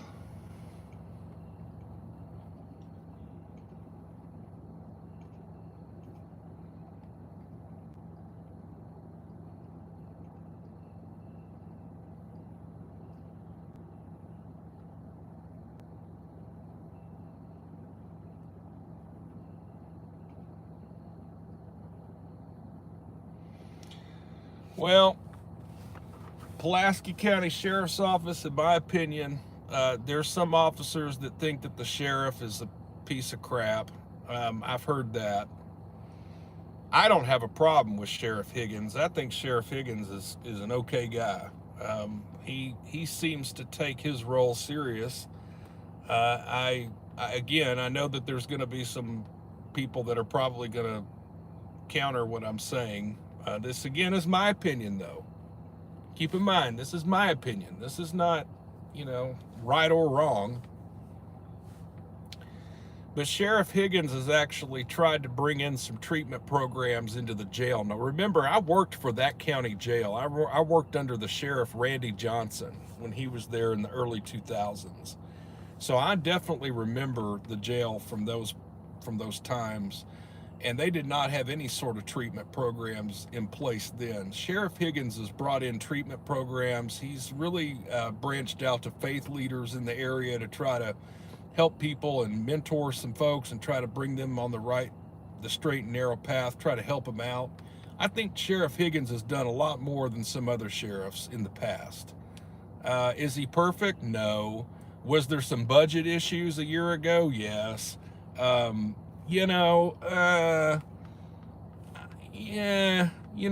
think he's, have you ever heard of the standard more likely than not?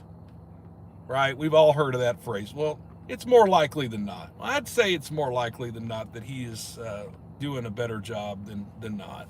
And you know, I support Sheriff Higgins and his mission. I'll say that because I know that he's aligned himself with some good faith leaders in town, and they're trying. It's just unfortunate that it's just a big problem. Such a big problem. The lack of leadership at Little Rock, though, is just beyond measure. It is just beyond measure. The only time anything is going to change is when you start seeing. Listen, I'm going to tell you what it's going to take. It's going to take them to. It's going to take the state police and them to have to. They need to start doing TVIs, the pits. They need to start doing pit maneuvers off of Chenal Parkway. Okay? And up there in the Heights, off of Country Club, North Taylor, Scenic Drive. That's what it's going to take. It's going to have to take getting it in the neighborhood. Because as long as people feel like they're insulated and not around it, nothing's going to change. Okay, unfortunately, it's going to have to come to their neighborhood before anything happens. The powers to be in Little Rock moved all of the financial district from downtown Little Rock to Chenal Parkway. And if you guys from out of state don't even know what I'm talking about, and I apologize, Chenal Parkway is about 10 miles west of downtown Little Rock. It's a main artery of the westernmost parts of the city. Keep in mind, Little Rock downtown is the oldest section. As you went west, it became newer and newer and newer, okay? If that kind of makes sense, if you think of a city, how it's evolved over time. So the most westernmost parts of Little Rock are the newest parts of Little Rock, and they're also the most expensive parts of Little Rock in most cases, and most of your gated communities are out in that area, okay? So as long as folks feel insulated and away from the crime, and well, all of the financial jobs moved out to right in their neighborhood. They all moved out to West Little Rock, way out there. I'm talking way out there, Chenal, and way out past the ranch on Cantrell Road. As long as they feel like they don't have to go downtown and be around all the homeless people, they don't care. So that's why the mayor and the city council, they pander to the likes of the folks in those neighborhoods, and that's why the city is the way that it is. I'm just being honest, because there's no other reason for it.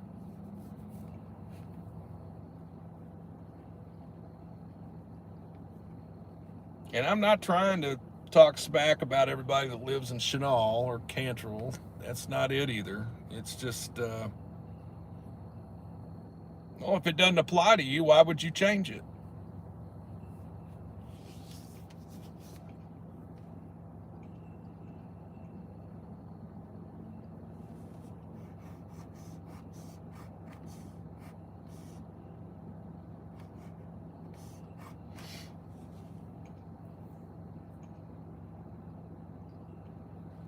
And I'm going to tell y'all something. Hey, Big Nick, let me tell you something. I'm going to tell you something, Big Nick. Before I left Little Rock, I lived at the intersection of Shady Grove and Chico. Yeah, you can look that up on the map if you'd like to. Right across from Chico Elementary in southwest Little Rock. That's where I came from.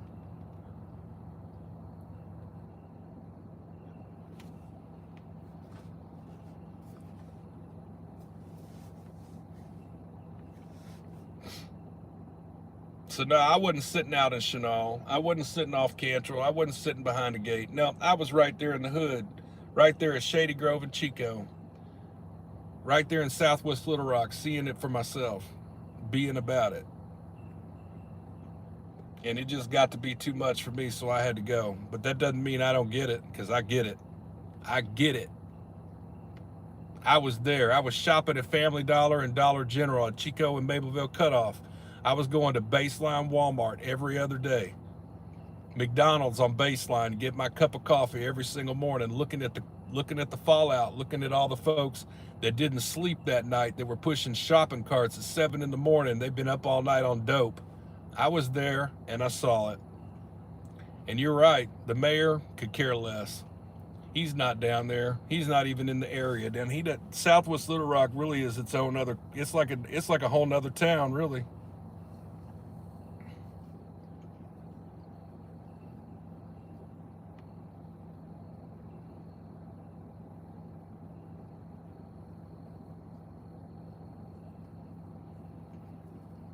Van Buren. Oh, Van Buren. I don't know much about. I can't talk about. I mean, these are places I've visited. Keep in mind, I've been all over the state of Arkansas. And that's true. I've been in just about every county in Arkansas. When I worked for the state, I traveled quite a bit. So I had to go places quite often.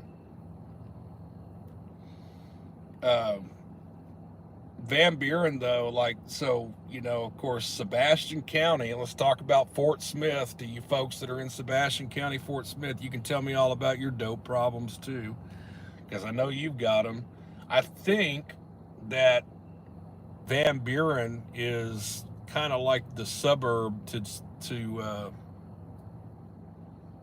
Fort Smith, and I mean, I can't speak because I don't know. I think that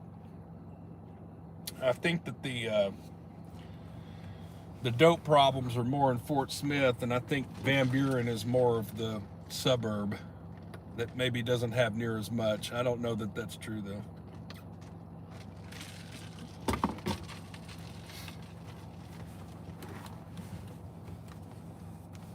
Russellville's got dope.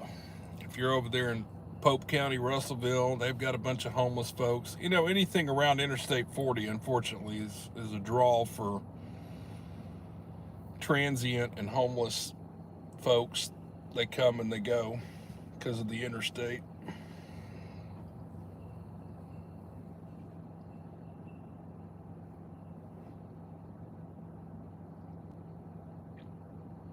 And I totally agree with you, Bobby, on the mental health care is shrinking.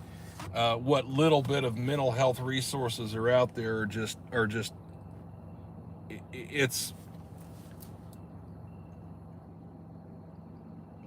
it's like having a jar of peanut butter and you have just enough to get the last little bit on your knife, but it doesn't even wet the bread. Okay? That's what mental health resources are available to many out here. That's it. And even that, there's just not enough to go around, period. It's just sad. And then, of course, then you have the argument, somebody's got to pay for it. Who's going to pay for it? Somebody's got to pay for it. You hear that all the time. Anyway, I'm going to get off my soapbox and drive around. I feel like I've talked way too much about that kind of stuff.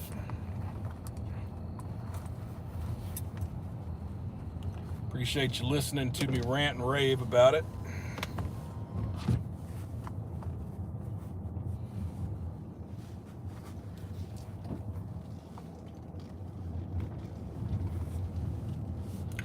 Mary Jane, if you're looking for a place to live,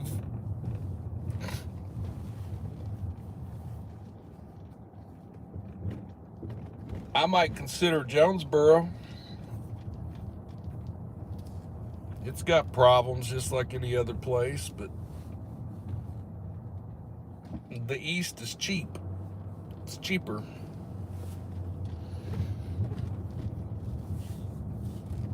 Batesville isn't too bad. It's kind of conservative with its... Batesville's a nice little spot. Of course, they got dope up there too. But Batesville's nice. I like the views up there. They got a lot of good stuff going on up there. Batesville's not even that far from you, Mary Jane. You actually ought to go to Batesville and check it out.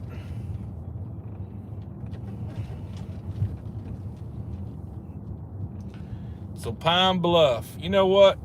I'm going to do a live from Pine Bluff pretty soon. I've been saying that for a while. I am. I'm gonna come down there to Pine Bluff and do me a live from down there.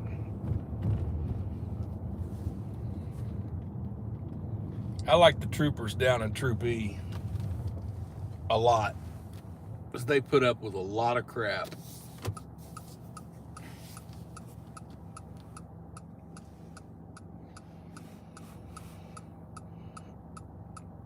Okay, I'll show you the painting in the road. It's just down the street. Let me go back to it.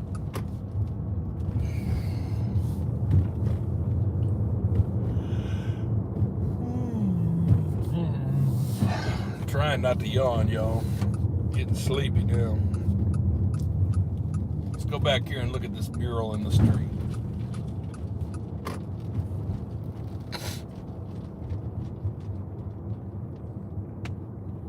Conway is not bad if you can afford to live here and you can find a place. The rental here is so hard to find, though, it's unreal.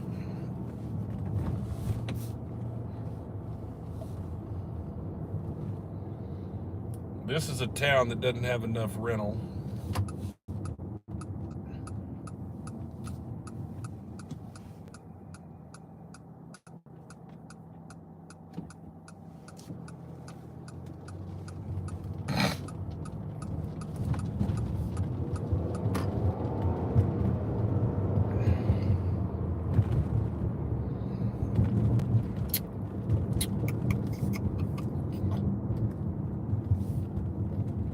Alright, you wanted to see the mural, I'll get out and show it to you. I have to get out.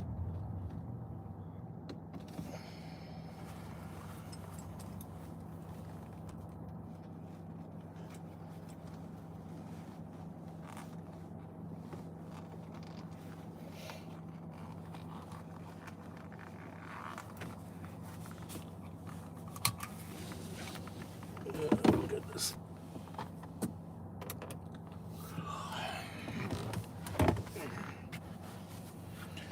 What happened, Scanner? Why are you dead?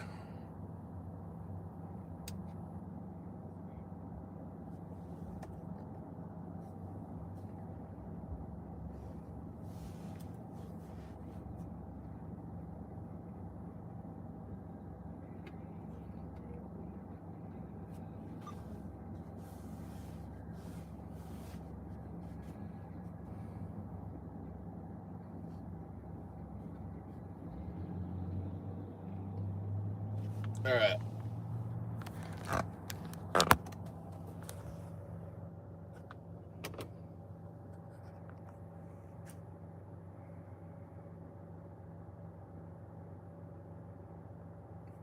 I'll show it to you in just a second. I got a car coming up on my right, or my left.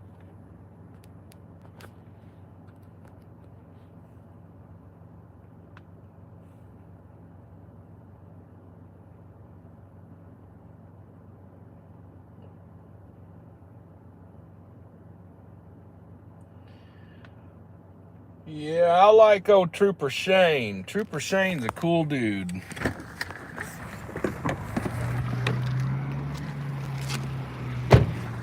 Okay. There's the Toad Suck Square.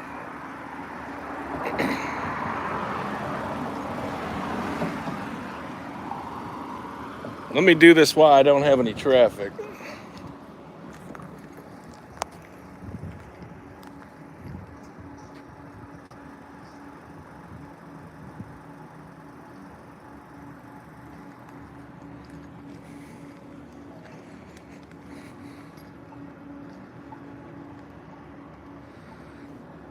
This reminds me of being a kid. I used to ride my bike on this same sidewalk right here. Let me show you this. Oh, Toad Suck Days. That's actually something they do every year here. It's a festival. They do that every year. It's like a carnival. You can come down here and get all kinds of food, and they have booths and kiddie rides and whatnot. Pretty cool. Let's see if I don't have any traffic, if I can show you this again. Let's see.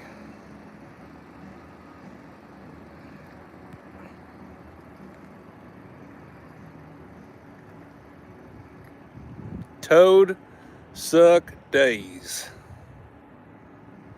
And that's like supposed to be a toad with a pipe in his mouth. Guess he likes that legal. I don't know. Anyway.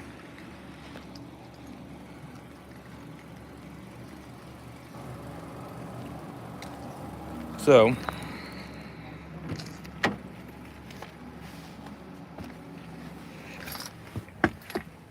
oh.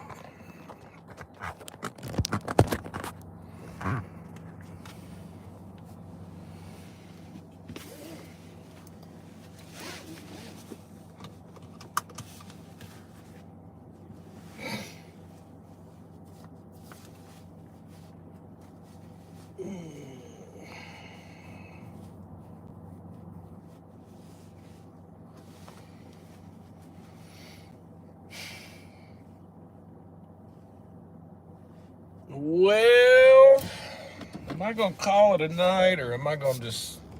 There's nothing happening now. It's all dead. I might just call it a night here in a minute. Well, I tell you what, let's mosey on over to the hotel row, and we'll go from there.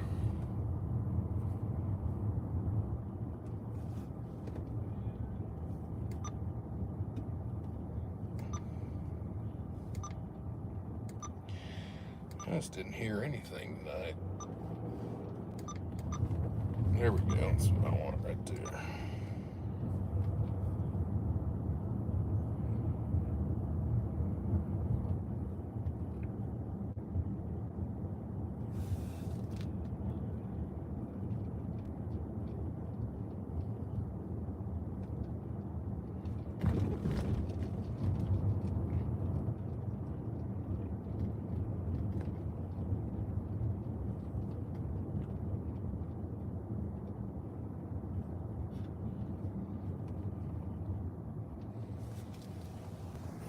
Let me wipe this camera off. I think I got some smudge on it. Let's try that. Sorry about that.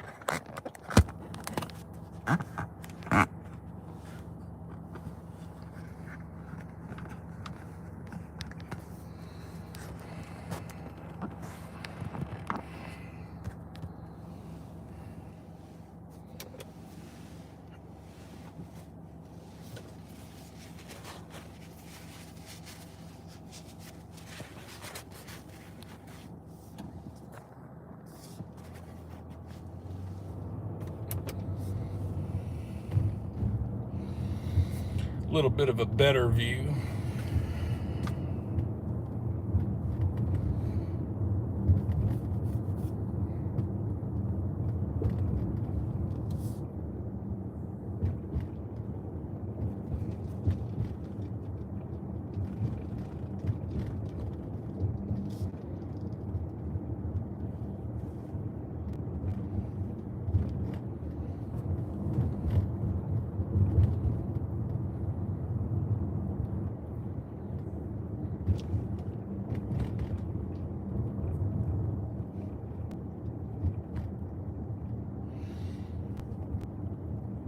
Trent, I'm in central Arkansas. I'm about 25 miles northwest of Little Rock. I'm in Faulkner County. Yeah, 25, there's 24. Hey, there's James Booth. He was in a pursuit last week. 25.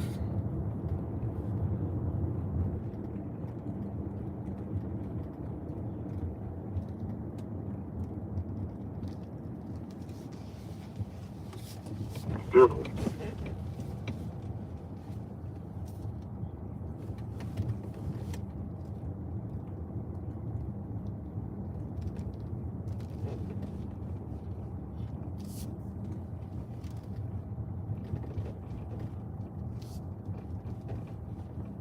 Back 10-7. 1137.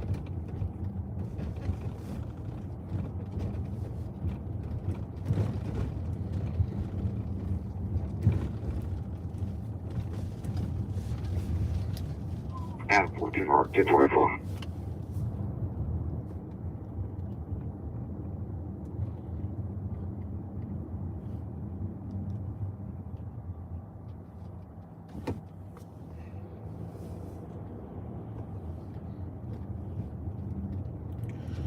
Ain't nothing happening up here. I guess everybody went to bed, or they went to Little Rock, because they're making traffic stops in Little Rock, for sure. That's what I'm hearing.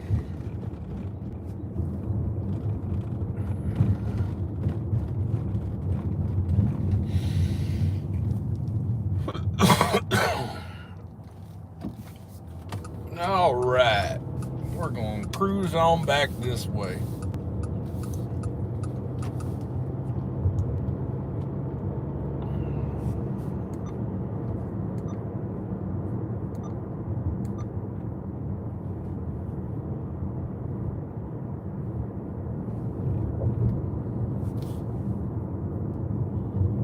Old Conway. My mom went to Hendrix College right here on your left. And when I was young, she was, excuse me. It's going to be no transport. She'll let you file back, sir. Sorry about that. 2299. She was a non-traditional student that went back to college in her 30s. And I was lucky enough, I actually got to go with her to a couple of classes over here. Old Hendrix College. They got a nice Olympic-sized swimming pool. I got to swim in. That was nice.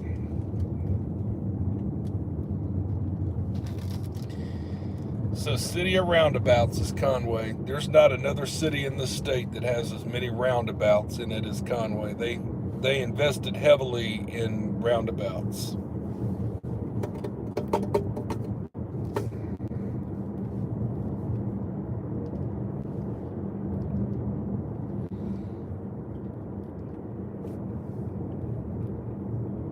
Got some police up here, I think, on the left, maybe. Yes.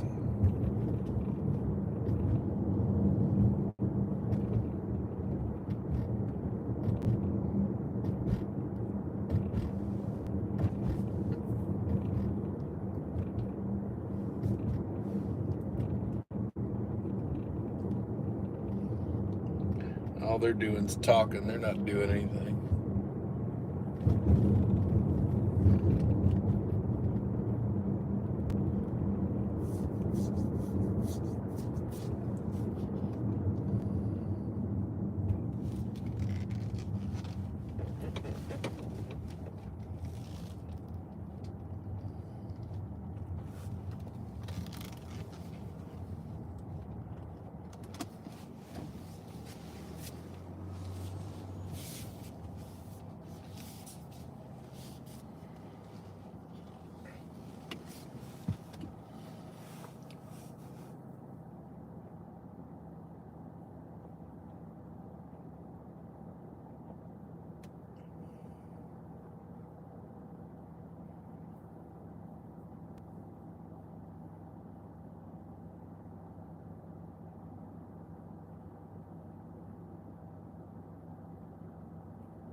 So yeah, Waffle House is open. Come down to 8.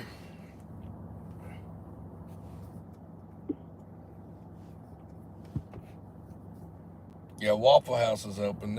That's a 24/7 operation, the Waffle House. And I kind of find it fitting because I'm probably going to call this live stream here in just a couple of minutes because I'm getting sleepy and I didn't sleep too well. You know, I had that wreck yesterday. I've kept mentioning that. I had that wreck. And, you know, I guess maybe coming off the heels of having that wreck, I didn't sleep too well last night. So, yeah, it's catching up with me all of a sudden. But I'm just going to tell you,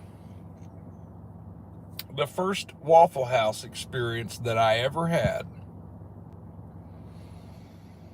ever, was this Waffle House right here. This was the first time I ever had Waffle House, and I was about, I don't know, 12 or 13 when I got to experience it. This one has been here for a long time.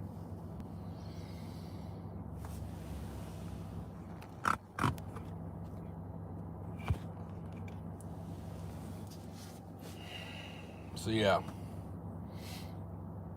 first time for me to ever experience a good waffle and good hash browns. That was here, for sure.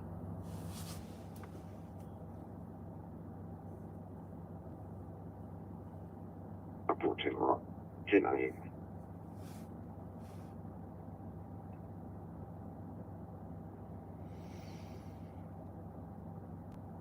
And you know what? That's true. The, what is it? The Department of Homeland Security actually uses the Waffle House to assess their disaster response based on which ones have had to close and which ones are open, because Waffle House stays open all the time.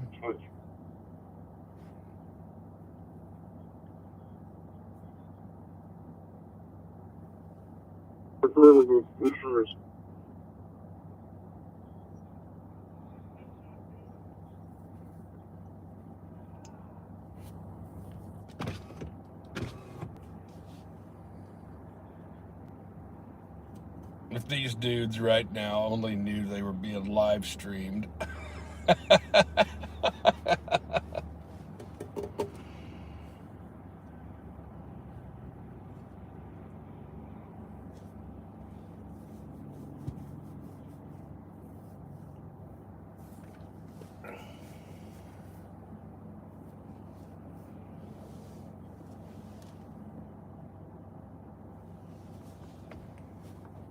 Yeah.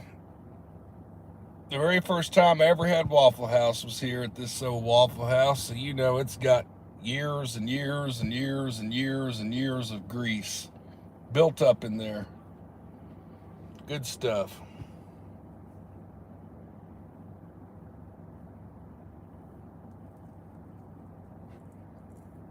Methinks this guy might be drunk. But I don't know. Maybe he's just having a good time.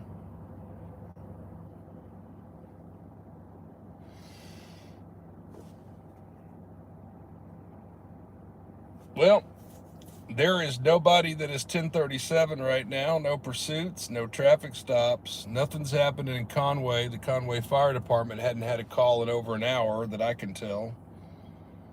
The Faulkner County Sheriff's Office, all their deputies went home for the most part.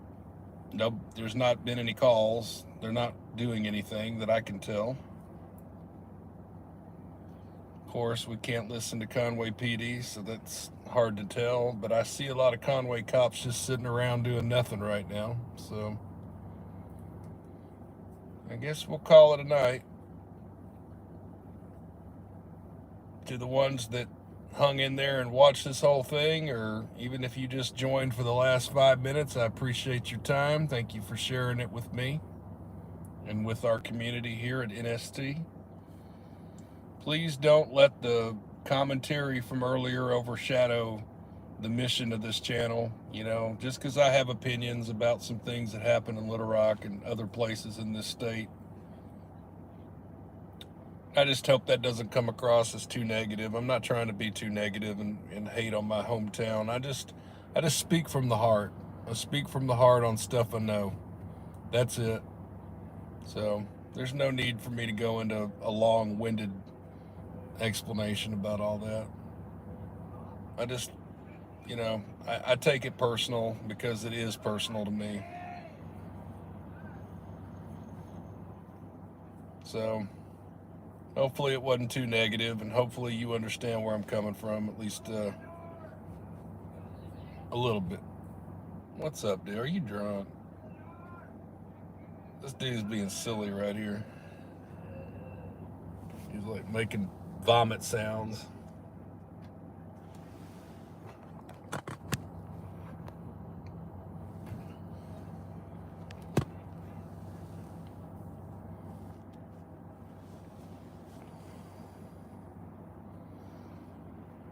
You know what I know?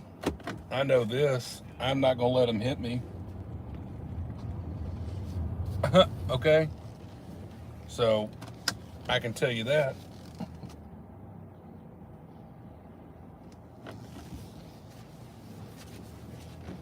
I'm going to get it right. I'm going to get right on out of his way.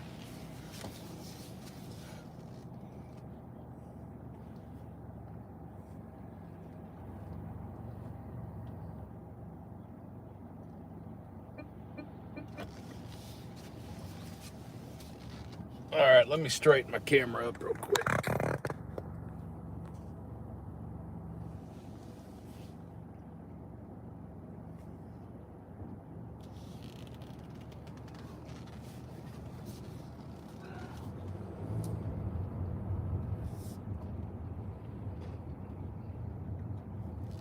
Yeah, dude's drunk. He shouldn't be driving. Wait, success, all to that one service. He shouldn't be driving. Thank you.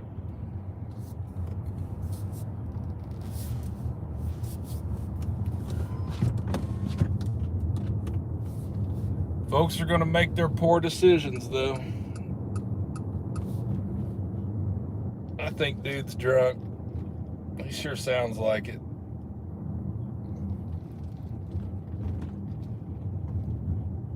Hey, Conway PD, if you're watching me right now, I'm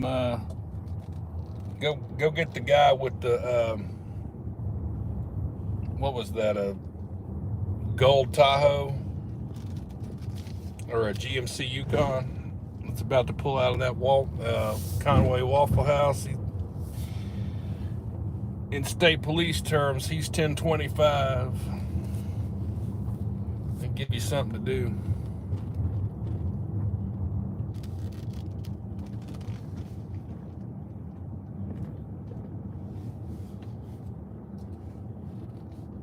Or silver. Yeah, sorry, I couldn't really tell.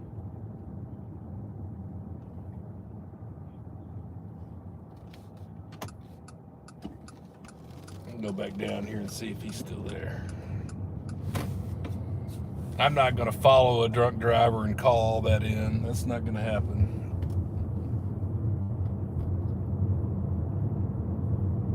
Unless he's just stupid.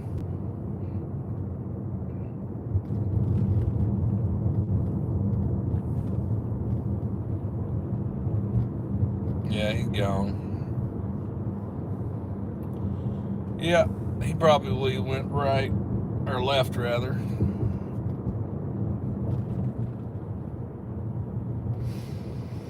Yep, that's how that goes though. There's plenty of stupid out here to go around, unfortunately, as y'all well know. It's not just me saying it. But yep, there is plenty of stupid to go around in this world. One dumb decision after the next. Hopefully he doesn't kill anybody if he's really drunk. Maybe he can just make it home. Well, I'm pulling up to Hotel Row right now. I'm on Sanders Street here in Conway behind the this is the new old Walmart. Store number 5. Ooh, I could talk about that for a second. Yeah. So, Walmart numbers their stores, right? Here we are at Walmart. They number their stores. Most companies do this. Like, they have a store number. All these Dollar Generals, they all have a store number. It's like when it was opened. This is store number 5, as in single digit, 5. So, as you well know with Walmart, they are an Arkansas company. It was founded by Sam Walton in the 1960s. They opened up the 5 and dime store in Bentonville before there was an actual Walmart. But when they did open up a Walmart, this was the 5th store. It was here in Conway. Now, this is not the original 5th store. They continue to use the same store number. When they close down one place, they go to the next. So that's why this is the newer building, but it is still store number 5. Now, Little Rock, in the North Little Rock area, Camp Robinson, Levy area, their Walmart that used to be up there was store number 7, and then it moved to Sherwood. I think Sherwood's got store number 7 now. So yeah, anyway, you know you're from Arkansas when your Walmart store numbers are extremely low. As a matter of fact, in Walnut Ridge, where I live, it's store 57. I think Newport is store 11. I mean, you know, there are all these like low numbers on your receipt. If you look at your Walmart receipt, you know, it's like store number 7. Anyway, I don't know why I mentioned that to you. It's just an interesting little thing about Arkansas. If you're from out of state and you shop at Walmart, your store number's probably going to be in the triple digits at least. You know, some of the store numbers are like 3,200. I mean, you know, so.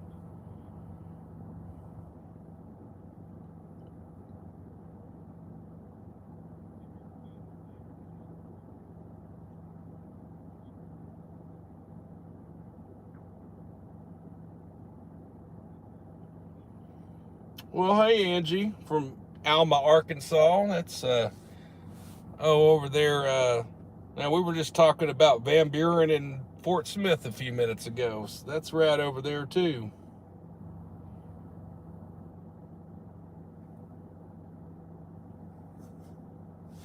I'm glad everybody joined in and participated tonight. Thank you very much. We're going to call it, though. I'm getting tired. Most of y'all are getting tired on me, and, you know, I get it.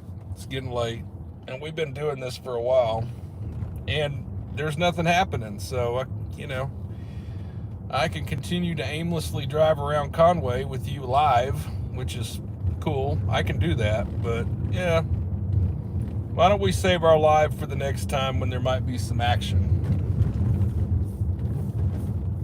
I'm gonna see if this Conway cop's still sitting down here. I'll tell you what, if he keeps seeing me poking out of this Walmart, though, he's probably gonna come pull me over.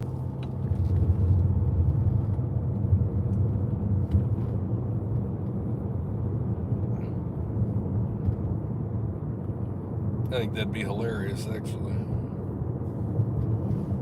You know what? I'm a good sport on a traffic stop. I don't let traffic stops sweat me. They don't sweat me too much because I realize they got a job to do. It's just when they start making unreasonable requests of me.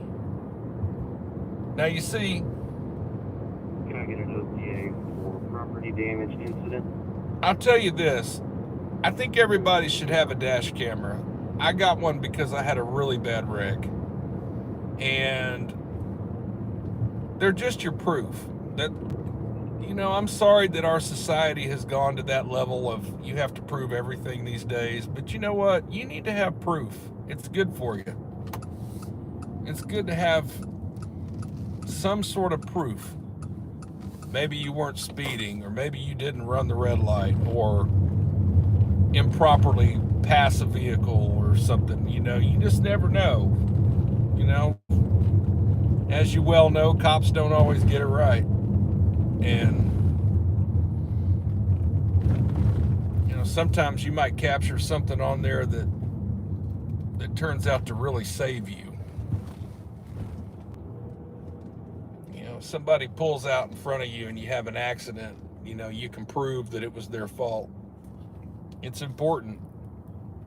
Anyway, these dash cameras are so cheap nowadays that there's really no reason for you not to have one. So I just would recommend you get one. They're cheap. Go get one. Put it up. Ain't gonna hurt you. Well, I have rambled enough. I've talked to the point where I can't even come up with anything new to say. So I tell you what, we'll end it here at the Cinemark Theater in Conway, where I watched some movies as a kid. Thank you so much for joining us this evening. I really do appreciate your support of this channel. Thank you very much from the bottom of my heart for watching the content, commenting on it, and keeping an open mind about what you see. You might not always see a positive experience. You might see something bad. I just appreciate the fact that you're even willing to open your minds up and try to maybe learn something. That's what's important. So thank you very much for that. Thank you for joining us, being a part of this wonderful community we've built here at NST. And when I wake up tomorrow morning, after sleeping tonight, I will absolutely jump on making some movies. It's Thursday, and we'll get ready for Pursuit Friday. So expect me to release 2 or 3 movies tomorrow for you to watch. And I don't exactly know yet where, but I've got a lot of content saved up. So I'll make it good. Take care of yourself. Be kind. And I will see you soon. Thank you for joining us. Have a good night. NST, I am out.